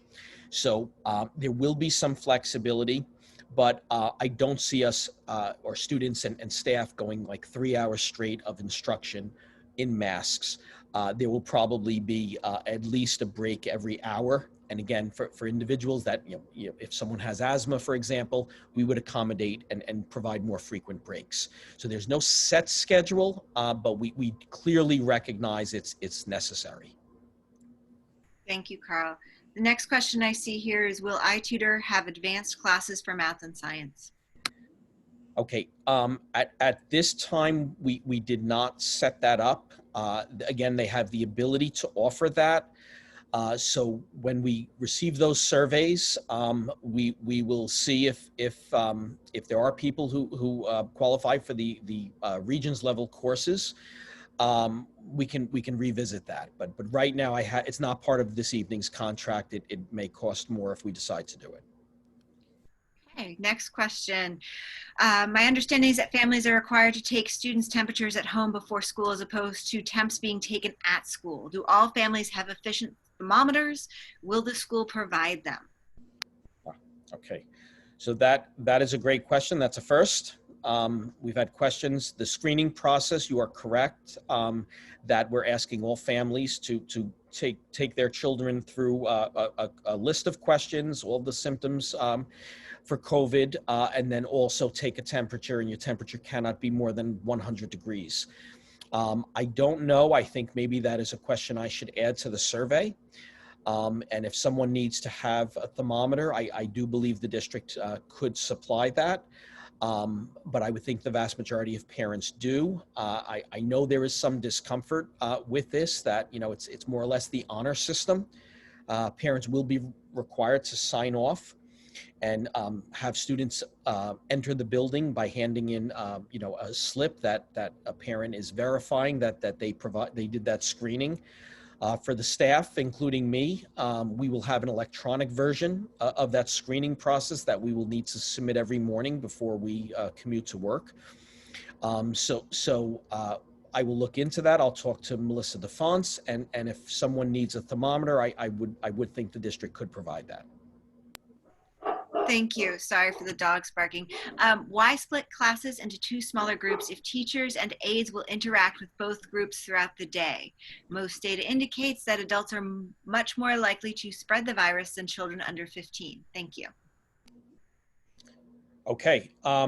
Again, good question. It's not a perfect model, but again, just to be clear on what this is for the younger grades, K1 and 2, if the majority of students, or more than the majority, if let's say 80 or 90% of those grade levels do plan to attend in person, we will have no choice but to have them in 2 rooms. But it will be the same teacher going back and forth, as well as the aide, the paraprofessional. Yes, there will be other teachers pushing in, but that is a requirement. So for example, to implement an IEP, there will need to be a special education teacher pushing in. We're going to try to limit how many different classes they provide services for. So typically it'll be 2 or 3 grade levels. So yes, that does increase. I guess the more interaction you have, the more chances there are of spread if there's an active case in the building. But I think, we'll need to do the best we can. It won't be perfect. We'll try to minimize interaction as much as possible, but yeah, there will be some staff that interacts with other staff and other classes. Thank you. If testing is available in the community, will testing be a requirement for attending school as similar to the measles vaccine? I'm paraphrasing. I hope I got that right. So I guess what I'm hearing is if there's a vaccination at some point, will it be required? And I think that's the question.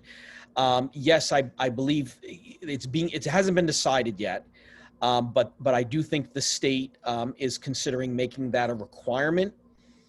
So that's a possibility, but we don't have any clear guidance on that yet. I know there may be a reluctance when this vaccine is first available.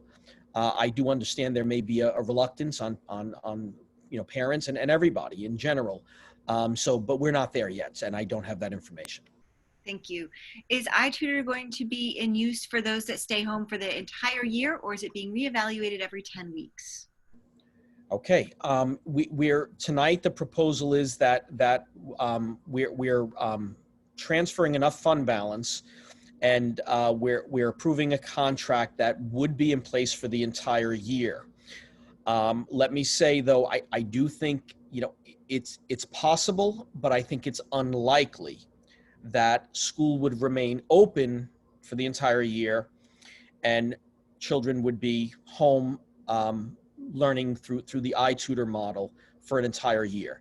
Of course, it's possible, but you look at any state that has opened up, and unfortunately, you see spread, and you see infection rates go up, and so the answer is yes. The simple answer is yes, but of course, if we were to close, then we would discontinue iTutor. Garrison teachers would step in.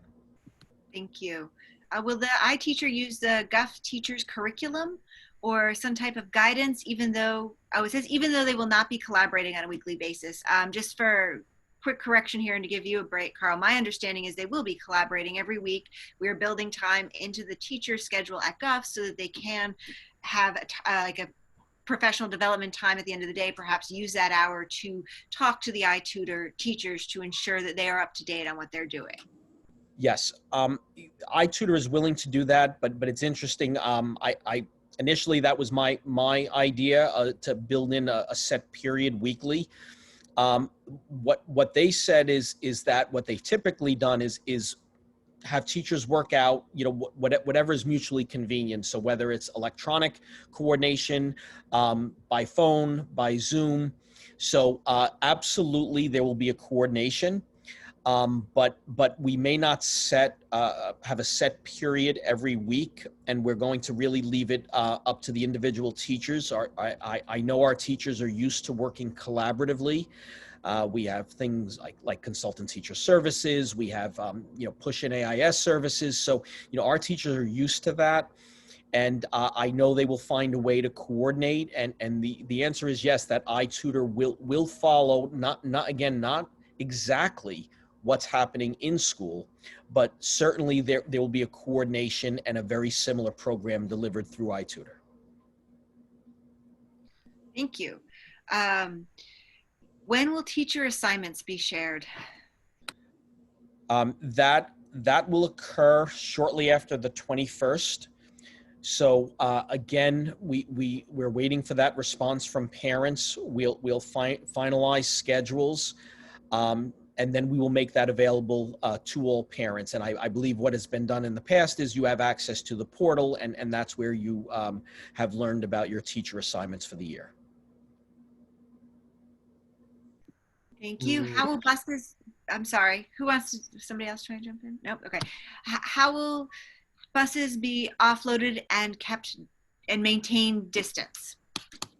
Okay, that Michael Twardy, I know, has really good detail on this, so it's going to take an extra moment, but I think it's worth pulling him in. Thank you. I'll try and see if I see other questions. I'm going to scroll through and see if I can find others that will pertain to. I'm trying to go in order so I don't miss anything. Forgive me. He will explain it better than me, but he's got a clear plan for this. I see a question here about supply list. And I guess that would go along with teachers' assignments. Is that right? Yes, supply list, that's come up before. The teachers are updating their supply list as we speak. I've given them till Friday because they, again, a new environment, some big changes this year. So parents can expect that for Monday, James. Okay, I am on. If you want me to answer that question. Michael, yeah, you're on. Okay, as far as the unloading of buses, to me, it should be pretty simple.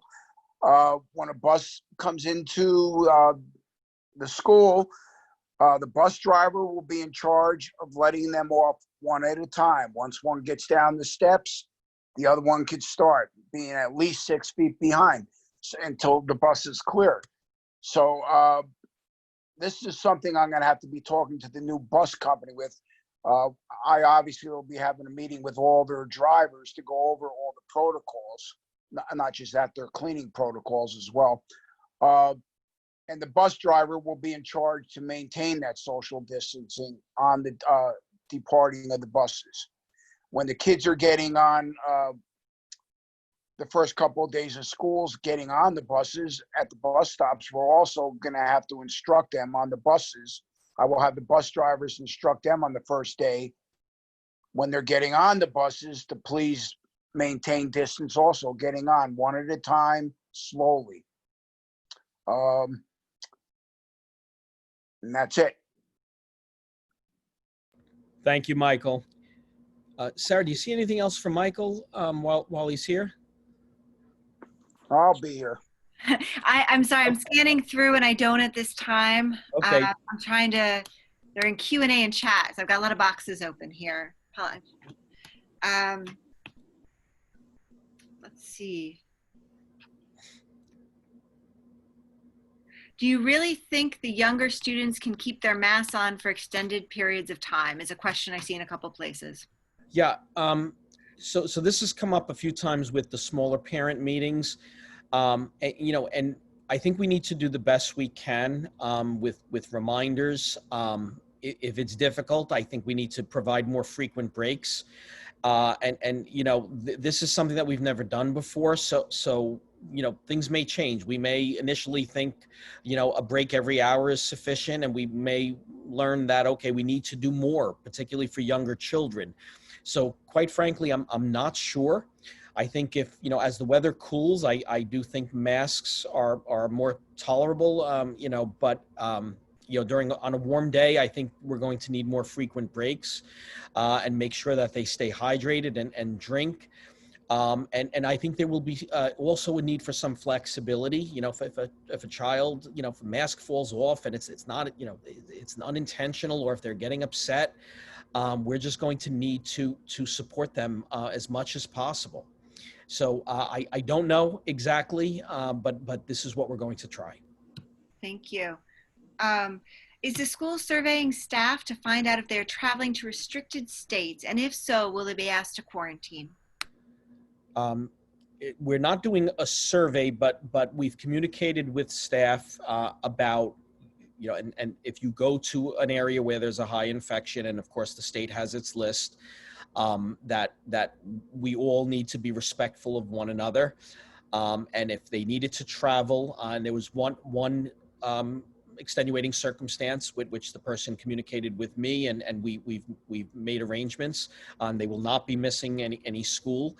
But the staff has been really good about that, and it's a very tight-knit staff, and I'm finding that out very quickly, and they're all very considerate of one another. So people have adjusted plans, and if they did need to travel somewhere, they've done it where they have 14 days before they begin work.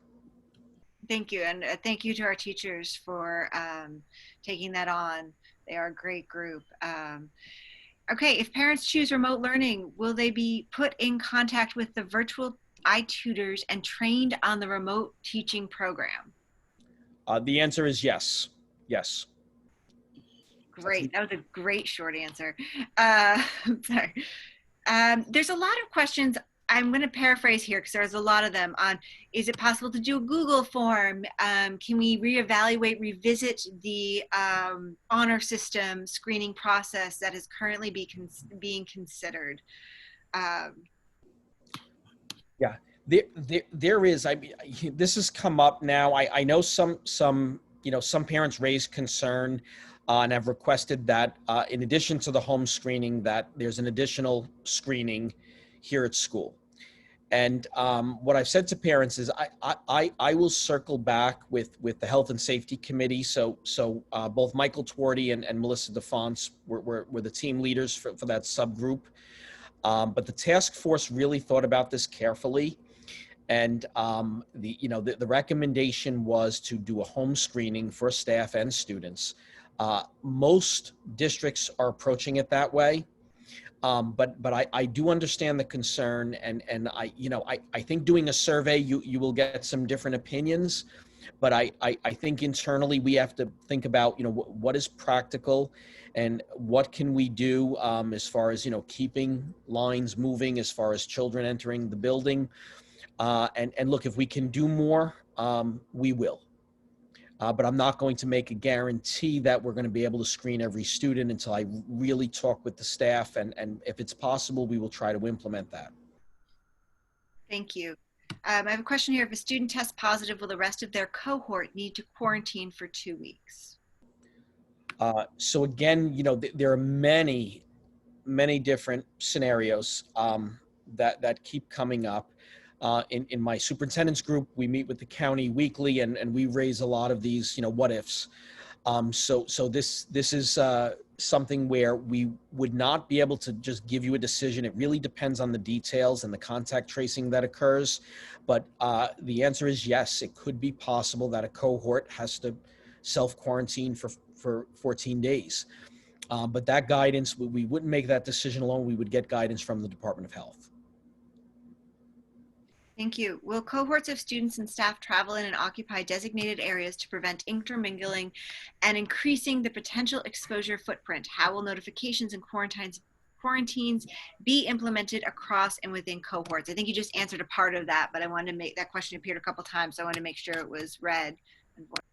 Yeah, we're going to, the plan is to keep students in cohorts all day long, even for lunch and recess.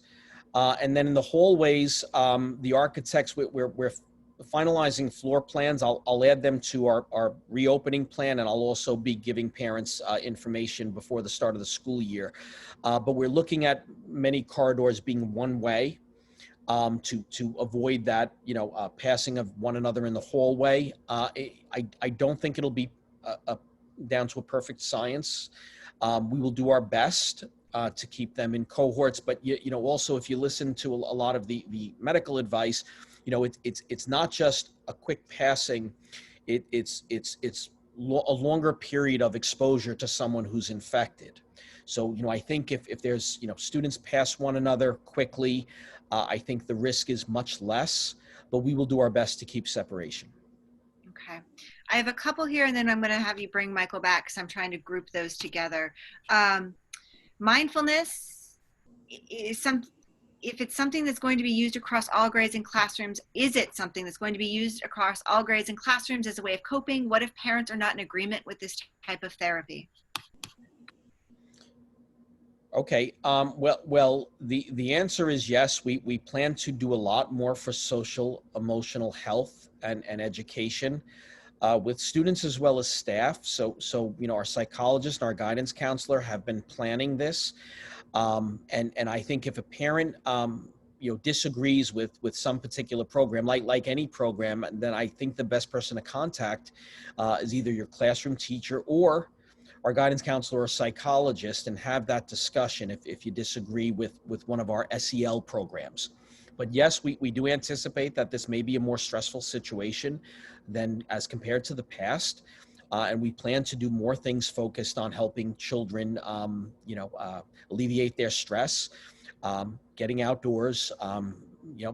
Mr. Beckley may be doing more yoga, more activities that relieve stress, and our counselors will be doing the same. So if you have any issue with it, I think you contact us and we'll work through. Okay. one more. What will recess look like with trying to keep social distancing? Okay. Mask need to remain on if you're within 6 feet of one another. But if children are 6 feet apart and they want to sit down and socialize, if they want to run and play and get rid of some energy, that's allowable. If they're close together, they'll be asked to keep their masks on. But if they're apart, then they could get outdoors.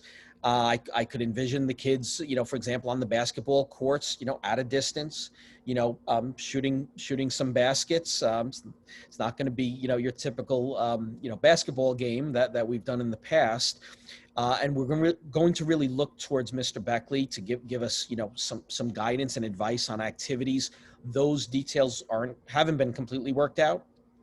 But we will do our best to give the kids advice and guidance on how to have fun and get rid of some energy, get some exercise and fresh air, but stay safe. I would like to bring Mr. Torty back in now, Carl, if we can, if Mike's available. I have a couple of questions that are directed for him. And please, keep your questions coming. If you don't get them answered tonight, please reach out to Carl. Yes. I am available. All right, Michael. So the first one I have for you here is, will students be assigned seating based on drop-off route, meaning last student on the bus gets off last? I haven't thought of that yet, but that seems like it might be a good idea. I know when we are loading the bus, we're going to send them to the back first. So maybe that makes more sense with the assigned seating. That's something I haven't thought about yet, but I like that suggestion.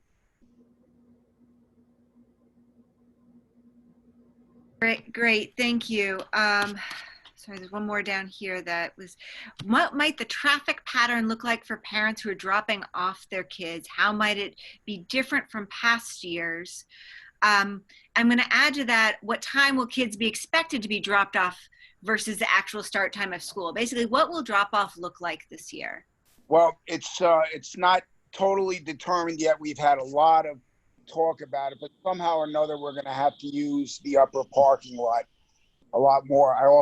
My plan is to try to keep most of the traffic off of Route 9D, being there's going to be a lot more cars. So we were talking about possibly having the buses come in by the superintendent's parking lot, but that would mean the cars would have to come in the other way and they'd be at the mercy of the light coming out. So that might slow things up. But I might have them pull up around the bus garage and drop off by the parking lot there, and they'd have to walk down the steps into the gym. Melissa, when she comes back next week, myself and Carl are all going to go outside and evaluate and see what we think is the best. We've actually come up with a couple of solutions, and we found positives and negatives to each one of them. So we don't know we haven't figured out what's best yet, but we will. And we are going to possibly ask some parents if they could bring their kids in 8 o'clock earlier and try to stagger the incoming drop-offs a little better than last year. And that should help too. But we have to keep a lot of traffic off 9D. So that's pretty important to us with the plan we do come up with. And I'm sorry I can't answer better than that right now. Thank you. That's great. I think that concludes all the questions I am seeing in the chat and the Q&A from parents. I'd like to go back to the board and see if the board has any other questions at this time. Madeline, go for it. Carl, I think you went over this already. Can you clarify? You showed us the architect's drawings with the 6-foot clearance between every student and the desk. If they are 6 foot apart in the, will they need to wear a mask? Yes, the position we're taking, Madeline, is that even if you are 6 feet apart, you will wear a mask. And I think that's consistent with most districts. And there's a bit of a trade-off. I do understand the concern over the level of discomfort. But I think the safety really is more important. And I think we could have as much flexibility as we need to alleviate that discomfort with breaks and things like that.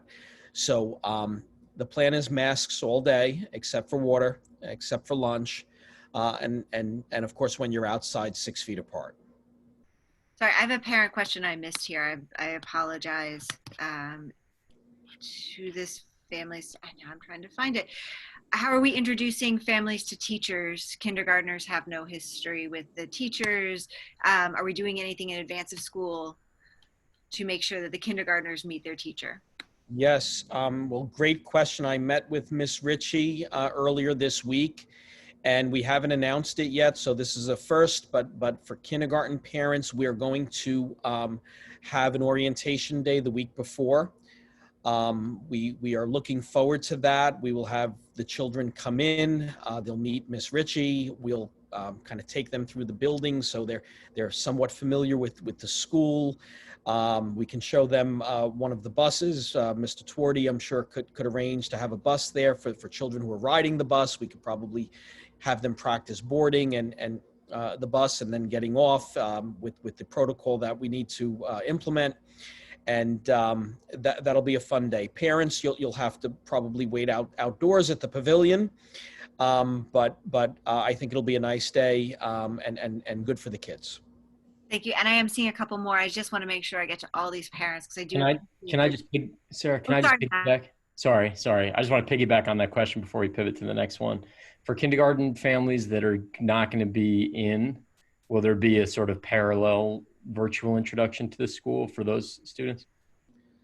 Well, you know, Matt, I didn't think about that, but I think if kindergarten parents are opting for iTutor, they certainly would be welcome on that orientation day. But yeah, you know, I have to think that through a bit more. I mean, absolutely would be open to them. What benefit they would get. I mean, look, eventually they're going to be back in the school. So just to be connected with their classmates, we would certainly be open to that, whatever model you're choosing. And then maybe as far as meeting the iTutor teacher, I don't know if is that, I could bring that up with the company and see if we could arrange for that. Or some sort of welcome to them too, if they have no history with the school, if their student's not going to be coming in until, who knows, January or whatever it is. Still maybe just the psychology of being welcomed and meeting people on a Zoom even or something. I don't know, just spitball. But I think it's a great suggestion, and I'll speak with Ms. Ritchie and we will come up with something, but I like that a lot. And you know, the other thing is and I'm getting ahead of myself a little bit, but you know, as we settle into this, I also, for the children that are home, this is always their school, and staying connected is important. And I think if they're outdoor activities or events or things like that, and the parents were comfortable, we will look for every opportunity to invite them and keep them connected with their peers in the school. So we've had some early discussion there. I mean, I don't have all the detail yet, but I do think that's important and related to your suggestion as well. So thank you. I'm going to go back now to the Q&A. If a student is required to quarantine because a cohort or is infected or is being tested, do they jump into the iTutor program for instruction for 2 weeks? How fluid is this transition going in and out of iTutor? That's a great question. Yes. The answer is yes. If a child has to quarantine, we could very easily sign them up or have them enrolled in iTutor. And that's one added benefit of the model. And then after the 14-day period, then they certainly can come back to in school. Sorry, Carl, what if the whole cohort has to quarantine? We can, I'm sorry, that I misunderstood the question. Forgive me. Then we have the ability to have up to 25 students with one iTutor teacher. So, you know, I think our numbers probably, my estimate is they would be around 6 or 8, you know, maybe 10 students. But if the entire cohort had to transition to that model, we could do it. And maybe even we have the teachers work as co-teachers. Thank you. Okay, I think this is the last one I see here, and then I'll go back to board members. Is there any type of face covering sufficient, or is there a type of mask requirement? Yes, Melissa DeFonce, our nurse, will be giving out more information, but yeah, there's been a lot of news on this, and there are different types of face covering. Of course, the N95 is the most effective, and that's what you see in hospitals, and Nurse Melissa will have N95s if she needs to evaluate someone, and other PPE. But that's not required, of course. But there are, loose masks are really not as effective as a tight fitting mask. It's pretty basic, but it needs to cover the nose and the mouth. We will have an ample supply of masks in different sizes here in the building. We're going to encourage parents to send their children with at least 2 masks, one that they're wearing and an extra. But certainly if that's not possible, or if a mask is lost, or if it drops on the floor and in a puddle or something like that, the school will provide masks, not the N95, but they will be, tight-fitting masks that cover the mouth and the nose. Okay, I see another question here. School may not be very inspiring for kids going forward. Some kids may take advantage of this and play sick. How do we plan to deal with this? Okay, that's a very valid concern. We're going to do our best to be engaging, under these conditions, but I have to say that will be a challenge. And if children start to lose motivation, or be, withdraw, we have a great support staff, and we do have a group that will meet, our child study team, which is teachers, special education staff, our mental health professionals, and we will take it on a case by case. But I think I think we need to be as engaging as we can be under these conditions. And then if still it's not enough, I think we would, as a staff, get together and try to figure out other strategies. Thank you. Will incoming 6th graders get any type of orientation to middle school? Okay, that was thought about. I haven't met with our 6th grade staff. I am completely open to it. And if it's something that they think is helpful, we will look into it. But right now there was no set plan for that. But I will follow up. Thank you. A couple more here. What happens if a child decides they want to go back or would like to try and then decides it's too much after a month? How difficult is, and you've talked about this a little bit, Carl, but how difficult is it for us to transition them back and forth between iTutor and the in-person? Yeah, as far as it'll take a matter of minutes to switch students, but I don't think it's a good idea to go back and forth. And administratively, we're going to make plans based on our numbers. The transportation, for example, that Mr. Twardy spoke about, the class sizes. So, if too many people do that, it would be a challenge, but I will always be open to it. If someone makes a choice and 2 weeks later they just think it was the wrong choice and they want to try something different, I think we always would try to accommodate that. As far as how difficult would it be on the child, I think it's doable, but the programs will be somewhat different. We'll be covering the same topics. We'll be aligning what we're teaching, but they will be somewhat different. And there'll be an orientation too. If you're coming to school in person, these routines, we really will spend a lot of time up front in getting children conditioned to all the new routines.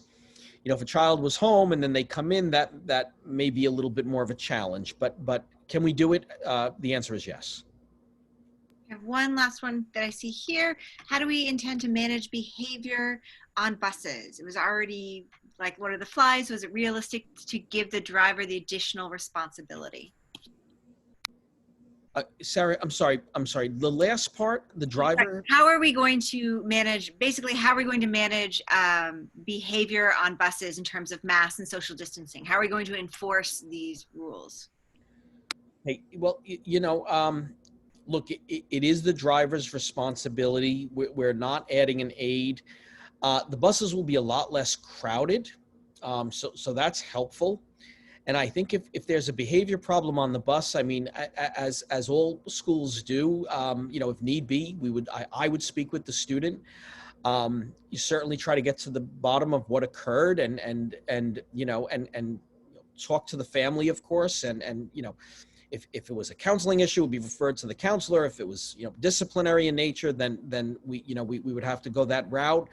But I think automatically, just being so spread out, I really think behavior and discipline will be minimal, and that's what I'm hoping for. And we'll do our best to make sure we're explaining to the students up front how serious the situation is, and that we're counting on them to really be on best behavior. Thank you. Last one here. In past years, we were asked to provide wipes, hand sanitizer. Will supply lists be similar or expanded this year, or will the school supply the hand sanitizer, etc.?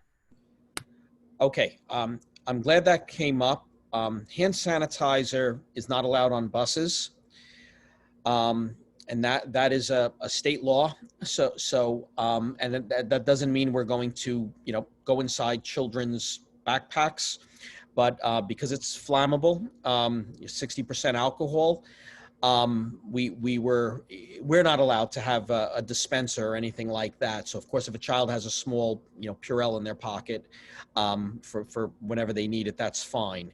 But the simple answer to this question is the school is part of a cooperative bid, and we are stocking up on hand sanitizer, on wipes, on masks, and all the things that are needed. So your child doesn't have to bring it to school, but depending on your routine, if you do want to give them something extra in their backpack, certainly parents are able to. I will review the supplies list. We're not going to ask parents to buy that for the school. It would be your decision if you'd like to provide it for your son or daughter. All right, I'm going to go to David. Yeah, I just want to take a moment to acknowledge what a superb, actually stupendous job Carl has done since he came to our district. I mean, it's really been, and I think I am speaking for more than myself here, the board member. You can't imagine a more pressured circumstance to walk into as a new superintendent. And what we've seen is a real professional, decisive, smart, doesn't miss much. And I just want to say I'll speak for myself, but I know I'm speaking for others as well, that we're really grateful to you, Carl, for the way that you're managing this situation. Well, thank you. I'm grateful for the support from this board and from this community. So it is a pleasure. It's a pleasure to be serving. So board members, I know we've been here a long time and we still have a consent agenda after this. Right. So does anyone else have any more questions? Let me know. I mean, James? Yeah, just about quickly. I think it's her time. Oh. All right. So that's a reference that goes back a ways. I just wanted to say that there's, to echo David's point, there are so many scenarios that go on here. You have an issue of the board and the school district, but mainly it's falling on the shoulders of the superintendent and the staff and the parents. What we're trying to James, you're freezing up. possible, making it safe as possible for. But I think maybe this is good. How's that better? So I think that the most important thing is that we recognize that, staff, teachers, all the decisions we're making are about making it safe for everyone in the community. The parents, the students, the staff, the teachers, everybody. And that sometimes the scenarios that, that we have to come, the solutions that we have to come up to scenarios, they have to be played out. So it may be an inconvenient thing for one group of people, but it makes another group of people safe. And what makes something convenient for other people might make other people safe. You have to balance out all those constituencies. It's incredibly complex. So, but the whole goal here is to provide an education, the best education in the safest way for everybody, teachers, all the employees, all the drivers, all the students, all the parents, everybody. So. Thank you. I didn't hear a question in there, so I'm going to go to Courtney. No question, comment. I'm good. We'll leave it there. Okay. Matt, Jocelyn, Madeline, any further questions regarding the reopening presentation we have just seen? Okay, I would like to thank Carl and the community. I've read a lot of questions. My only point was that with the being in full time, in person, and iTutor go together, if we go to a hybrid model, iTutor is not part of that. Am I correct in that, Carl? You're correct. If we need to exercise hybrid, then iTutor would not be needed. Okay. One of the things I like about this option is that it attempts to provide an equitable education to everyone, for the parents who need a place to send their kids 5 days a week, to the students who wish to remain home, making sure we're providing a solid education to them as best we can during these crazy times. So thank you for all your research and everything you did on this. I think at this point we are ready to move on, I believe, unless Carl, you have anything else on the... No, the last thing is, there's an awful lot of information. As James said, it's incredibly complex. I'll also, with Dusty Callow, we will review. We have a record of all the comments and questions, so we'll look through, and if we missed anything, we'll be sure to address it going forward. And you'll process this information. You'll probably have additional questions, and I encourage you to join me at next week's meeting, whichever one is more convenient. And again, or an email or a phone call. I'm happy to have those discussions. Thank you. Okay. The next up on the agenda is the superintendent's remarks. Carl, do you have anything else you want to say? No, I may make a few comments when we get to the resolutions, but I'm good at this point. Thank you. I'm going to try and get through this fast. Thank you to the public for being with us. I hope you stay for the rest. It's going to be just as exciting. Next up, we are going to accept the minutes from past meetings. I'm going to read the recommended action. Be it resolved that the Board of Education of the Garrison Union Free School District hereby accepts the minutes of the July 29th, 2020 special meeting and the minutes of the August 6th, 2020 special meeting. May I have a motion? So moved. Seconded. Thank you. Any questions, comments, or may I move to a roll call vote? Okay, Dusty, would you call the roll, please? Jocelyn Apostello, Aye. David Gelber, James Hoke, Aye. Madeline Julian, Aye. Courtney McCarthy, Aye. Matthew Spicer, Aye. Sarah Tormey. Aye. Okay, I'm now going to move on to, thank you, Dusty. I'm going to move on to the consent agenda, personnel items. I'm going to read the recommended action. Be it resolved that the Board of Education of the Garrison Union Free School District hereby approves the personnel items consent agenda, items 5B through I, as presented. May I have a motion, please? So moved. I think it's 6B through I. Is that right? Yes, I'm sorry. Yes, that number changed. Sorry. Thank you. Thank you for the update. Do you need me to read it again, or can you note it, Dusty? You got it. Thanks. I'll second it. Okay, Carl, would you like to speak to any of the items, please? Yeah, sure. Just my apologies. We are 3 new teachers at the middle school. 2 meetings ago, we appointed them effective September 1st, but our official start date is August 31st. So that really is just an adjustment. by one day, but we wanted to be accurate with that.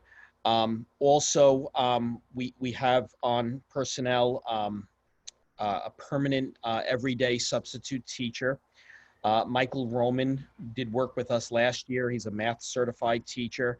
By everyone's account, he did outstanding work, and we will have him this year. We believe there'll be a need for some classes for him to cover, but as well as just having someone in the building who's certified, who knows Garrison, and who can step in if we need someone to cover a teacher. And we do think there'll be a need for coverages. So I appreciate your support of that recommendation. The others I think are pretty self-explanatory and pretty straightforward, unless anyone has any questions. Do we have any questions? No, I just think it's great. I'm very excited for the new teachers. It's great to have, it's a difficult place to step in, but I'm happy to see all these appointments. There is also, you may notice there's a science consultant there. Kevin Keegan, who retired, I believe, after 33 years, is willing to come back and work with our new science teacher, Naomi Cook. And, he has a wealth of knowledge and experience, and there is only one science, middle school science teacher, of course, in our school district. So that is just to approve some time for him to be compensated for working with our new teacher in a transitional way. So I think that's important, and we thank Mr. Keegan for his willingness to do this. Thank you. Dusty, would you, any questions? Anybody? Okay. Dusty, will you call the roll, please? Yes, Jocelyn Apicello, Aye. David Gelber, Aye. James Hoke, Aye. Madeline Julian. Did we lose Madeline? No, there she is. Okay. Mute. Courtney You're on mute now. Madeline, can you unmute to vote, please?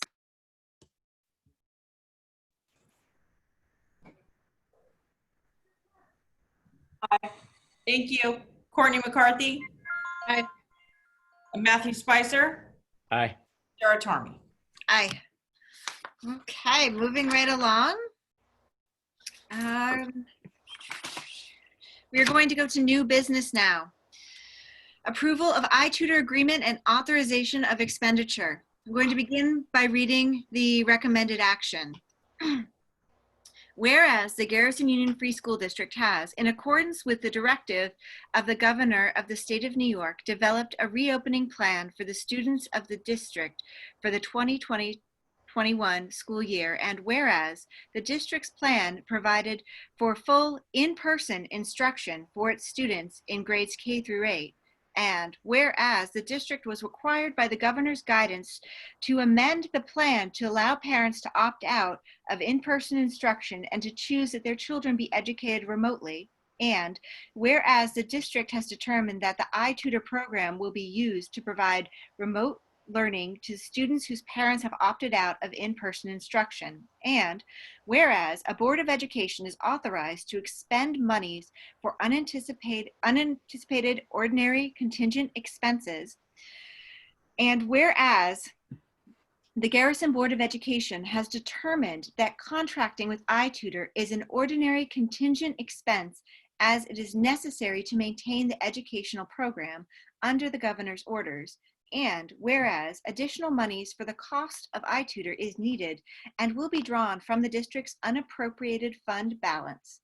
Therefore, be it resolved that the Board of Education hereby approves and authorizes the expenditure of up to $550,000 from the district's unappropriated fund balance for the purpose of contracting for iTutor services. This is necessary to maintain the educational program for the students of the district. Such expenditure will increase the 2020-21 budget by the same amounts. Said increase have no impact on the tax levy or on the taxes collected from district voters. And be it further resolved that the board hereby approves the COSER agreement with the Putnam Northern Westchester BOCES for the provision of the iTutor program. May I have a motion, please? So moved. Second. Thank you. At this point, I'd like to ask Carl if you have further comments on iTutor, specifically with regards to the financial component of this program. Sure, sure. And if you don't mind, I think I'm going to invite Sue Hutter, and I believe she's here with us. Thank you. I see there are two Sues, so with no last name. So let's see if I pick the right one.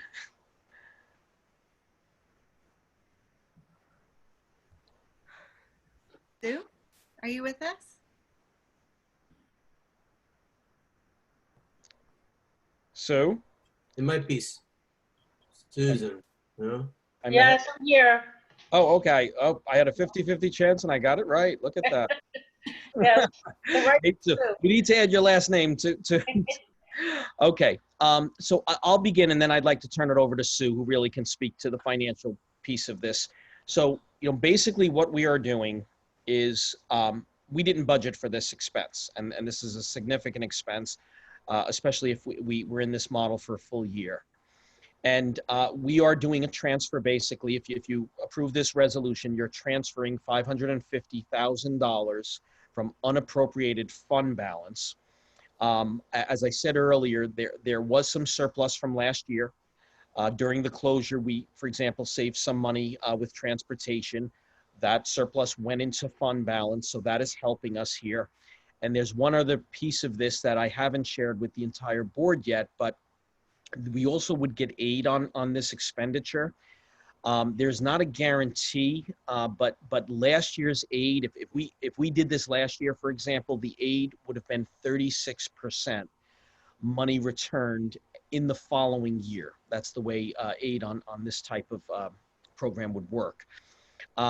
With the economy being the way it is, and the governor has announced that there may be some cutbacks in state aid, there's no guarantee that we would get 36% back in the following year, but that certainly is a possibility. And I definitely think the aid would not be zero. If it was reduced, it would be reduced, I think, maybe by a small percentage, but we would get a significant amount of money back, which would help. Ms. Hutter, can you explain maybe a bit more just about, fund balance and the financial side of this? Yeah, just to kind of inform the board of the part of this decision. I think it's a great idea going with the iTutor. I'm glad that the board seems to be supporting that. But $550,000 is more than half of our unappropriated fund balance. Our estimated unappropriated fund balance at this point would be about $900,000. So if we were in a situation where we're opened all year and we're using iTutor for the whole year, and that would probably be the full amount of the 550, that would be basically using more than half of that. But we're way over right now with a 4%. Using that 550 would bring the unappropriated fund balance down below that. But to piggyback what you were talking about earlier with the transportation, that transportation bid also is more money than not only was budgeted for, but to elaborate more on what you were talking about earlier with the cost, our average cost for contract transportation was about $400,000. So if we, again, in a perfect storm scenario financially, not in a educationally, because I think it'd be great if students were actually in the building all year long. That extra $200,000 that we'd be spending on transportation, coupled with this, if everything in the budget is spent, could possibly bring our unappropriated fund balance down to well below the 4% and possibly zero if our aid is actually cut as well. They're talking about 20% cut in aid.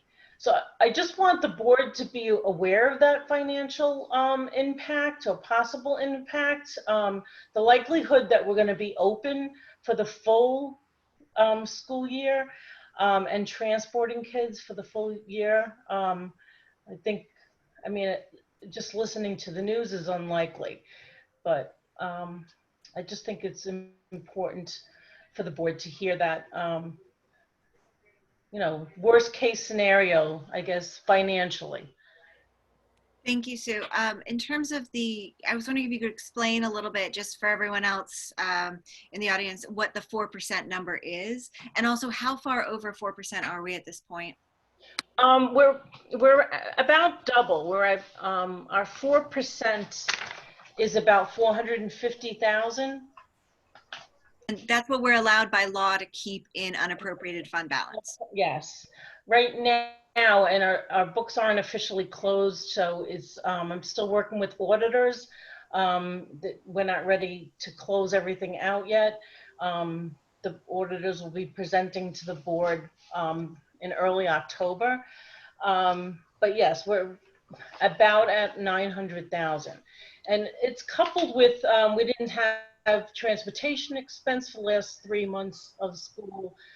There was some special ed runs on special ed placements that didn't quite cost as much as we thought they would. That's the main reason why we had some money left over in the 20 school year, the 1920 school year. Thank you. Does any other board members have questions for Sue? David? Sue, thanks for giving us a heads up on that. Is there an option that you want us to consider that we're not considering? I don't think, no, I think educationally it's a good option. I think it's probably one of the better options I've seen and heard of compared to what other schools are doing. I agree with Carl. I think that having our teachers trying to do both in-person learning and online learning would be a tremendous burden on them. So I agree that the iTutor option would be great. We're lucky enough that we do have a very healthy fund balance. We have a lot of money in reserves, but that money is earmarked for a lot of different things. I mean, if we do go through all that money, I think the board would probably have to think of some options of possibly using those reserves, and that might need a vote or a board vote. So right there, you're talking about the allocated money. Right now, we're only talking about using funds that are unallocated. There are other reserves. Yep, yep. And I just want the board to be aware of it, because the likelihood that we'll use all of it is probably not 100%.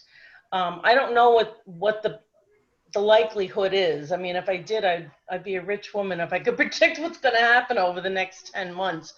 But I just feel like the board needs to know that. I think it's something that we need to watch and see how things are going throughout the year. And I guess that's really, you know, all I really wanted to say about that. Can I ask a question? Yes. This is Jocelyn. Oh. Only that I feel like in the previous budget presentations that we've gotten earlier in the year, my interpretation was that, you know, there were some concerns about our fund balance. And so now adding this on, this extra cost on, it's making me even more concerned about something I was already concerned about, which was our the projection, right, that you had shown us on the graph for the fund balance. And I don't want to throw a horrible wrench, but I mean, we wouldn't, I guess, if we were online, we wouldn't have to pay for 2 sets of instructional elements. And I think that Sue, you coming on and discussing the finances so solemnly, and, you know, it's just making me a little, I don't know, now I'm feeling a little bit worse, and I'm hoping that maybe you can just tell me that I misunderstood the budget presentation earlier in the spring. I don't think you misunderstood the budget. I mean, I want to say that we had unexpected unspent funds this year due to not paying for transportation, to not paying for fuel, our electrical, all these combined expenses, we spent more money on other things like disinfectant and childcare and, you know, overtime for that. But we didn't spend money on other things. And when it all came out, what I'm looking at is about a $500,000 unspent on the budget for the 1920 year. So, Right, so that's good. That matches nearly the, you know, the up to amount. Yeah, and since this iTutor, I mean, I would see it as more of a one-time expense. I would hope that would only be a one-time expense, and that 550 number would be a worst-case scenario, and the likelihood that we would meet that, I think is highly unlikely. That would mean that we were fully open for 10 months and that we had a contingent of students doing iTutor for that full 10 months. And that, I think the estimate would be for every single grade level. Isn't that right, Carl? Yes. Yes, yeah. It's just under 550,000 for all 9 grade levels. So, I mean, oh, sorry, Sue. So to me, it's the worst case scenario, and I'm saying the worst case scenario is, maybe by the end of the year we wouldn't have fund balance. I don't think that's the real likely story. I think that we will see that 500 that we gained this year probably gone between spending more in transportation and doing the iTutor. That would be my gut feeling on it. Madeline? And then Matt. Thank you, Sue. So I think that this is an emergency, right? And that's why we have the money there. We do need iTutor.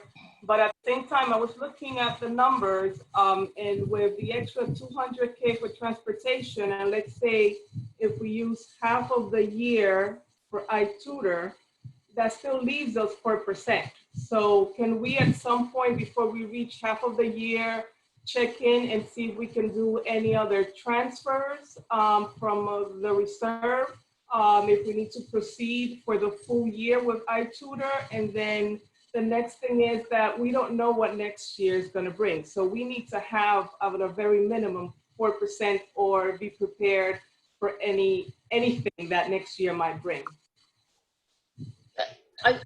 I think it's a good idea for that.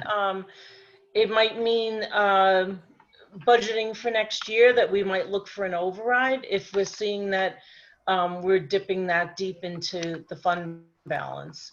I think that's a good idea to look at it, you know, at least mid-year, see where we're at, November, December timeframe. Matt? I apologize if this was already made really clear. If the schools shut down, let's say in October, how much do we pay? Like, what are the numbers month by month? I guess that's what I missed. Give me a moment. I have it right here, Matt. While Carl pulls that up, my understanding is we no longer pay their teachers because we're rolling our teachers in, but there is a fee to continue using the platform. No, I know. That's why I'm asking, like, what would the number be? Like, how much would we have paid for, like, if it's 550 for the whole year, then how much is it? If let's say the infections go up by Halloween and all the schools in New York shut down by November, how much will we have paid at that point when we stop paying? Well, and the math is, 10 months. So you just divide by 10. So it's 55,000 a month, basically. Okay. 2 months, 110,000. So, and again, there's a strong likelihood that is what occurs. And again, I don't want to overemphasize this point because it's not a guarantee, but, our state aid rate at 36%, that would help us next year. And even if it was 26%, if the governor reduced it, you're still getting a significant amount of money back, which would help replenish the fund balance next year. Yeah, if it that would be 198,000. So yes, that would be a nice if we did get that fully back as well. James, you have a question? No, I think we just have to be thoughtful about, to Madeline's point, you use reserves for a reason. And this is a reason. If there's ever a reason to spend reserves, it's this one, right? And if we're using our fund balance, which is fine, but we're migrating some money out of the reserves to do it. I think it behooves us to look forward to strategizing the finance committee and Sue and everybody getting down and thinking about, okay, what is next year's budget going to look like? Will we need to seek an override to put the district in, to maintain the district's fiscal health, which has been maintained rather well. So, I mean, it's just a question of doing the responsible thing moving forward, I think. I agree. Do you have real, in terms of what we saved, like on transportation and fuel, we've been talking a little bit abstractly about those. Is that about 200,000 that we saved at the end of the year? Because that does make up a portion of this. And to my mind and thinking is that we've already asked taxpayers for that money and put it towards educating their children. Hold that money and not provide the best education we possibly can does not seem like the right choice, especially during this time. But is that about $200,000 that we saved, or am I off? With the fuel, I would say yes, and overtime for our own people, yes, absolutely. All that combined. I mean, just the contractual amount alone was about 125,000 that we didn't spend. Thank you. Other board questions, comments, thoughts on this? Questions for Sue, questions for Carl? We will be we're hoping to move towards a vote on this. So I'd like to, if you have any thoughts, any questions or concerns, it is a lot of money. And I know we've been talking about this, thinking about it for a while, but please. Okay. Sorry, I cut out there for a second. That's okay. What did you just I just say? said, if any more questions, comments, thoughts, because we are looking to move forward with the vote, I want to make sure everyone has a chance to ask their questions, share thoughts if they have any. We have Sue here, we have Carl. Further questions, thoughts, Jocelyn? I did have a question, and I'm sorry that it could have been answered because it sometimes cuts in and out, but what has our faculty thought about iTutor and not working with them? Clearly, right, they're not working in tandem, but us possibly using that platform. I met with, we meet at least weekly with the GTA leadership team, and they assured me they actually did a meeting with their entire faculty, and they assured me that we have their full support, and they're very appreciative of being able to do this so they can give all their attention to those students who are in school with them daily. So they are very appreciative and supportive of this model. Thank you, Carl. Thank you, Jocelyn. Any other questions, thoughts? Okay. I believe at this time, and Sue, thank you so much for joining us and for waiting until almost 10 o'clock at night to be a part of our meeting. Appreciate it. I know you've been working really hard lately, and it's thank you for joining us. Okay. Carl, I think we're ready to go ahead then. I'm going to ask Dusty to call the roll, please.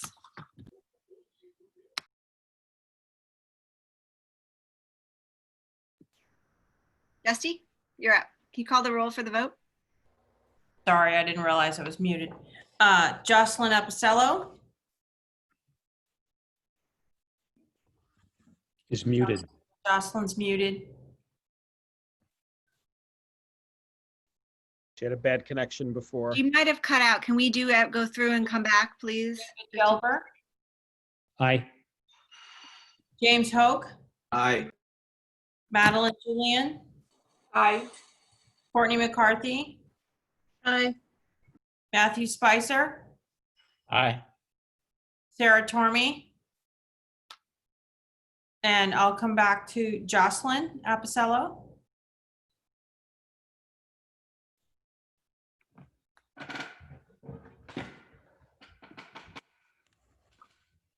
Carl, do you want to try unmuting her from the control end just to see if we can get, I'm trying to. Send her a text. You can do it. Sarah? I can. A comment here from Robin Waters. Thank you for this. The teachers are very appreciative.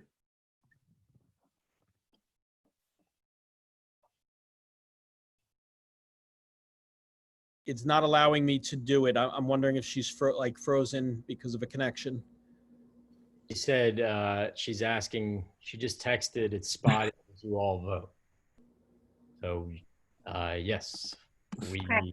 Dusty, I'm not sure how you want to record that on the minutes, but I think we need to keep moving forward.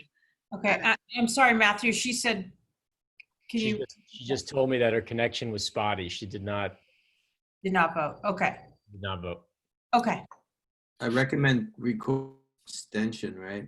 Or Yeah, I call that an abstention. okay. Thank you. Okay. We are going to move on to the request for approval to award bid for transportation. I'm going to read the recommended action. Be it resolved that the Board of Education of the Garrison Union Free School District, upon the recommendation of Carl L. Albano, Superintendent, does hereby award the bid for student transportation services to Orange County Transit LLC at a cost of $600,300 for the 2020-21 school year. May I have a motion, please? So moved. Seconded. Carl, do you have anything else to add about this? No, I think the presentation was thorough, and I think this is certainly the best option. And we are relieved that we have transportation in place now. This is a bit late, so thank you for supporting it. We'll get right to work setting up those routes. Does anyone have any questions, comments, thoughts before we move to a vote? Okay, I don't see any hands here, so Dusty, I think we're ready to call the roll. Okay, I'm gonna skip Jocelyn for now since she seems to have lost her connection. Thank you. David Gelber, Aye. James Hoke, Aye. Madeline Julian. Aye. Courtney McCarthy, Aye. Matthew Spicer. Aye. Sarah Tormey. Aye, and it looks like we have Jocelyn here now. Okay. Do you want me to include her? Should we include Hi, her? sorry about that. I'm back, I think. Could you hear me? Yes, and Carl, you accidentally brought in another person as well. Could you remove? I absolutely will. I Thank you. apologize. No worries. Dusty, do you turn this to you? Do we want to, I don't know if you want to reiterate the resolution for Jocelyn. I don't know if she caught, how much of that she caught. Oh, absolutely, Jocelyn. I can read it again. The approval to Is award. this, I think, if it's on board docs, then I saw the Yes, transportation. Okay. Yes, is what we are voting on now. So Jocelyn, for the roll call vote for you. Aye. Thank you.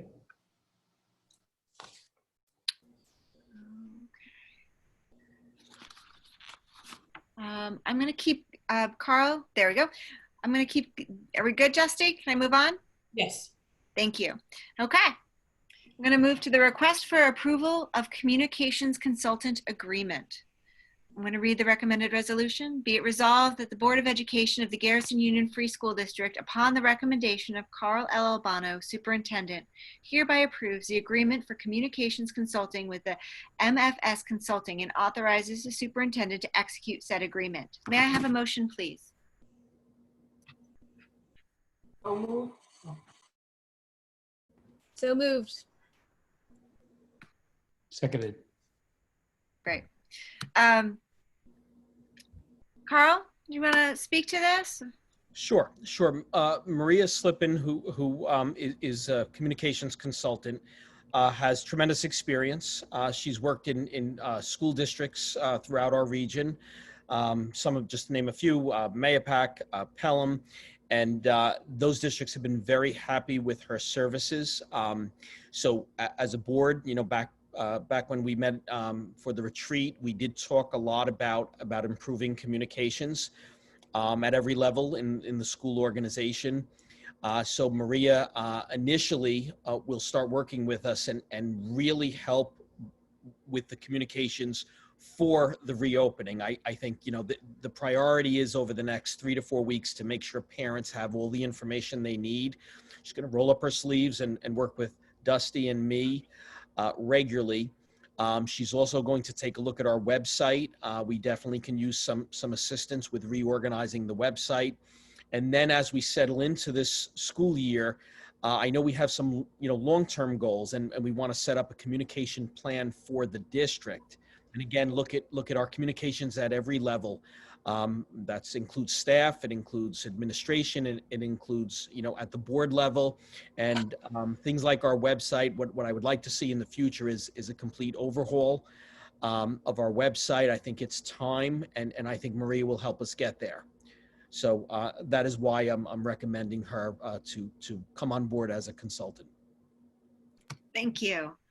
Yes, it has been a priority for our district, and it's wonderful to make progress, especially at a time where we need communication so much to make sure that all our parents are understanding what's happening in our district. I would like to ask the board if they have any other questions for Carl, comments, thoughts?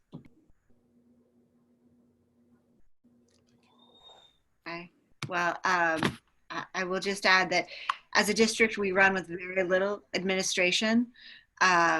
We don't have, and this has impacted us on everything from the reopening plans. The other districts have many assistant superintendents, lots of them. We don't. We have Carl doing all this work for us right now, and Dusty helping him, and some wonderful teachers and departments providing support. So if this is something where we can step in and provide some help and also improve it for our parents, I think it's wonderful. Okay. It's a great idea. I think it's a great idea because I think it's, we need to develop our communications programming, and we need to be able to communicate, especially in these times. So it's a great idea. Opportune time. All right. Anyone else? Okay. I'm going to ask Dusty to call a roll call vote, please. Jocelyn Apicello. Aye. David Gelber. Aye. James Hoke. Aye. Madeline Julian. Aye. Courtney McCarthy. I'm actually abstaining. Okay. Matthew Spicer. Aye. And Sarah Tormey. Thank you.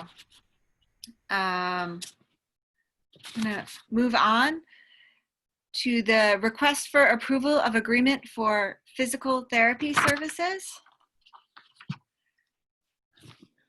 Recommended action, be it resolved that the Board of Education of the Garrison Union Free School District, upon the recommendation of Carl L. Albano, Superintendent, hereby approves the agreement with Exceptional Horizons Physical Therapy, PLLC, for physical therapy services for the 2020-2021 school year, and authorizes the superintendent to execute said agreement. May I have a motion? So moved. Seconded. Thank you. Carl, do you have any comments on this? Does anyone have questions? Just briefly, we're a small district, so we don't have a full-time physical therapist on staff. But if children need that service, doing it this way through an outside agency is a smart thing to do. And this agency has been with us for a number of years. The feedback from Jennifer Muller, our CSE chair, and our special ed staff has been very positive.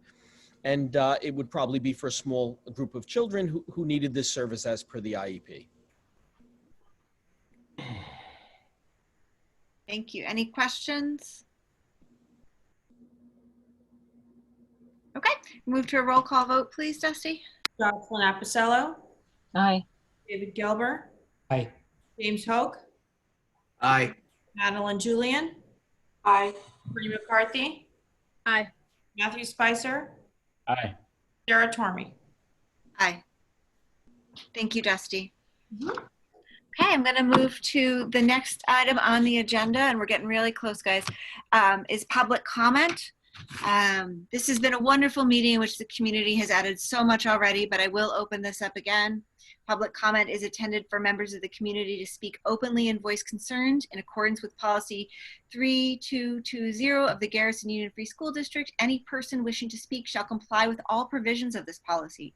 Comments about specific school personnel or individual students is a violation of board policy. Concerns regarding students or personnel should be discussed privately with the superintendent or an appropriate administrator. Please, I'm going to go through and I will check the chat and Q&A again and see if there's any outlying comments, questions.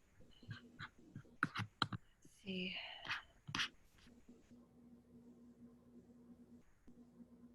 I see one comment here, a parent who's not clear if iTutor will be used all year long for those who want to keep them home all year, or just a certain amount of time and then kids will be expected to come into school.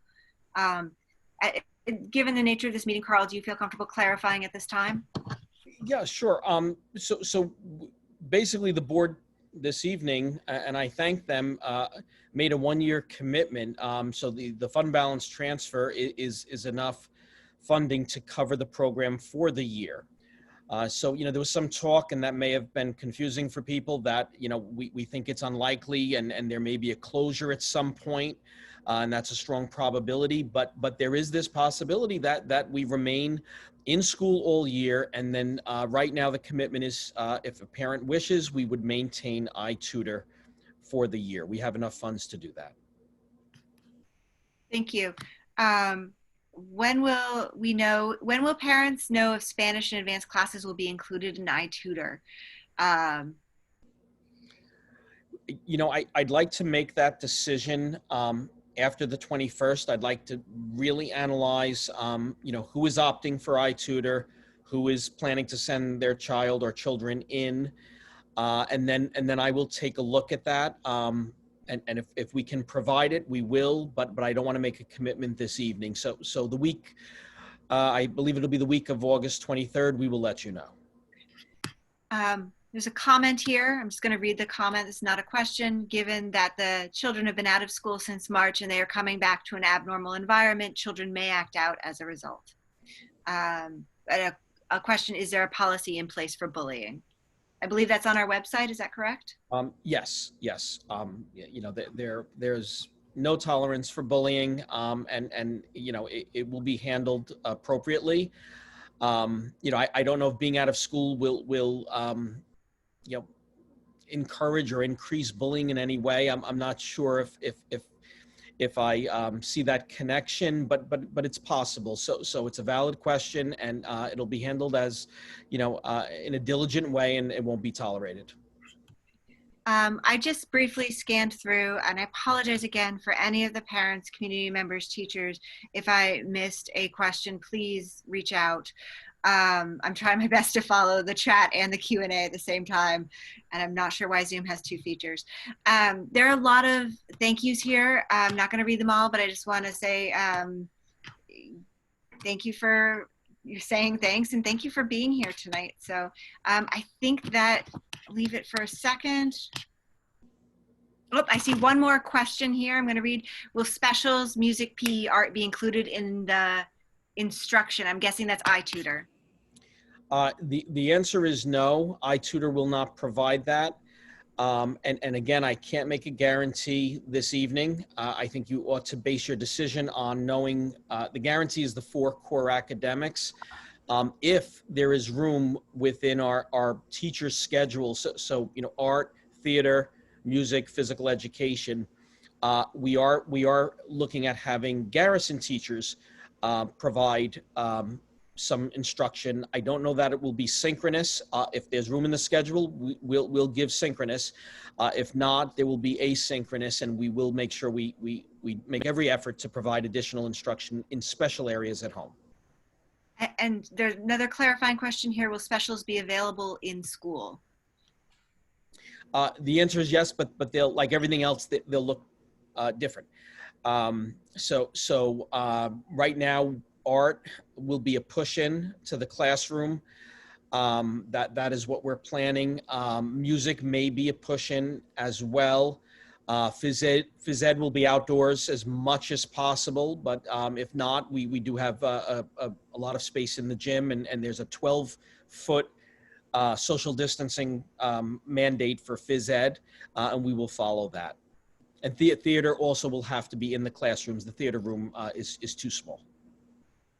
Thank you. I don't see any more comments or questions at this time. I'm going to move on to board member comment in the interest of time this evening, and encourage everyone else to reach out or attend a session next week. Board members will go in, we're going to go in the alphabetical order this week. Next time, we meet weekly now, so next time we can reverse it again. Jocelyn, do you have anything you wish to add this evening? No, so apologies for my poor participation near the end. And I appreciate all of the questions that Carl, you had to answer, and for you taking the time to be thoroughly responding to them. I think that this is all in flux, and I still feel unsure about so many things, but I'm happy to see that the district is really planning as much as they can for this reopening, that is. Thank you, Jocelyn. David Galber? I really want to just pass, but I will tell you one thing that I heard today at the, I have a young lady in the daughter in the 10th grade in Haldane, and I listened to their program today. And one of the facts that came up, which I think should be reassuring to everyone here, is that there have been 0 cases in, if I have it right, in Putnam County in the last couple of days or last week or so. I mean, 0 new cases. That is good news. I'm going to go to James. Well done, everybody. I think, I think it's amazing what's already been accomplished. I mean, obviously there's scenarios that you can't predict for and answers to questions that, because we are in a state of flux, but the fact that it's been thought through as much as it has is rather impressive, because these things are moving targets to begin with. So, I also would say that, one of the things we're doing here is providing an opportunity for some people who can get back to work, who it's been a strain for them not to have the school open. And if we can do it and it's safe, it's a real thing. It's a real thing. I mean, my college has just sent me an email to say that we laid off 16% of all management. So, terminated positions. So, and these are the economic consequences of this virus are real. And, I think we should be thinking about that. So. Anyway, that's it. Thank you, James. I'm going to go to Madeline, please. No comments. Thank you. Thank you, Madeline. I'm going to go to Courtney. Nothing really. I'll say thank you to, of course, to Carl, but to everybody who tuned in tonight and asked a lot of questions, because this gave a lot of information. It helped form our questions too. So thank you to the staff and teachers as well that were here tonight listening. Thank you. Matt? I want to thank everyone for the collaborative spirit and the community effort, both tonight and all summer and spring long, and particularly thank Carl. I think we're trying to solve for, to some degree, mutually exclusive challenges. And I think we're doing our best with that. I do, as I did last week, I won't repeat all my words, but I continue to have deep, profound concern about the safety of schools reopening. This goes far beyond Garrison. But I think that given the situation, everyone is doing the best they can. And I just want to commend everybody, especially Carl, for the incredible work that's being done. So those might sound like contradictory sentiments, but I think they're complementary. but I am concerned about it. So thank you. Okay. So last on this, I want to thank Carl. I want to thank everyone else who worked on this, and for everyone for coming and asking questions. This was wonderful to hear from everyone. I really appreciate everyone taking the time. There is no perfect solution. I also want to reassure everyone that while Carl has been working so hard, and so have many of our administrators on the reopening plans, they have also been doing all of the other business that usually gets done during the summer. So there's a lot of work that goes into running a school. The audit will come in September. Sue's been working hard.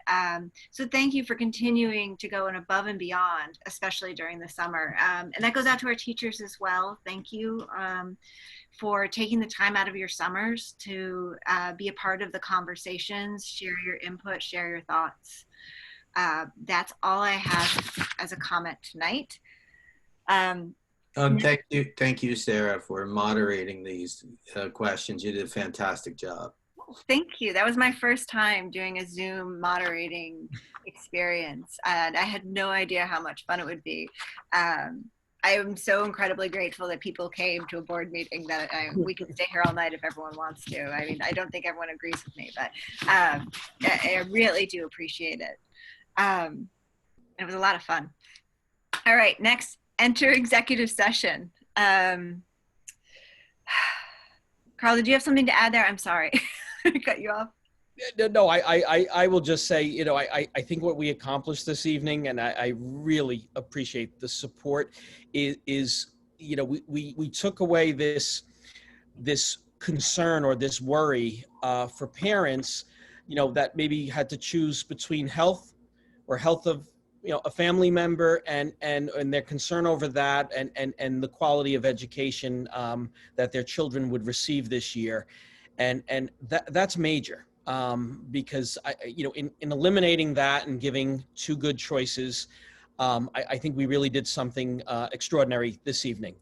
And as you said, you know, both models will be far from perfect. You know, the things will get back at some point in time in the future, but you know, really, I'm really proud of what we're able to do here, and I'm glad that we're able to give this option to the community. We're in a good position. So just thank you, everyone, and thank you for moderating. I couldn't have handled those questions without your help. Thank you. No, my pleasure. I think that's my job here. I just read the script. I'm now going to go enter an executive session. We do not need an executive session. We do not have reason to enter executive session tonight, so I will not read this resolution. We're going to skip that. I'm sure you all are thrilled. This is the end. Dusty, I'm going to move straight to adjournment, right? Awesome. Okay. Be it resolved, the Board of Education of the Garrison Union Free School District hereby adjourns the special meeting of August 12th, 2020. May I have a motion? So moved. Seconded. Third. Dusty, would you like to call the roll? I won't forget it this time. Sure. Jocelyn Napacello. She texted and said her internet dropped, but if it's legal, she votes aye to adjourn. David Gelber. Aye. James Hogue. Aye. Madeline Julian. Aye. Judy McCarthy. Aye. Matthew Spicer. Aye. Sarah Tormey. Aye. All right. Thank you, Dusty. And thank you, Dusty, for taking the notes through that lengthy meeting. I truly appreciate all you've done stepping into this district as well.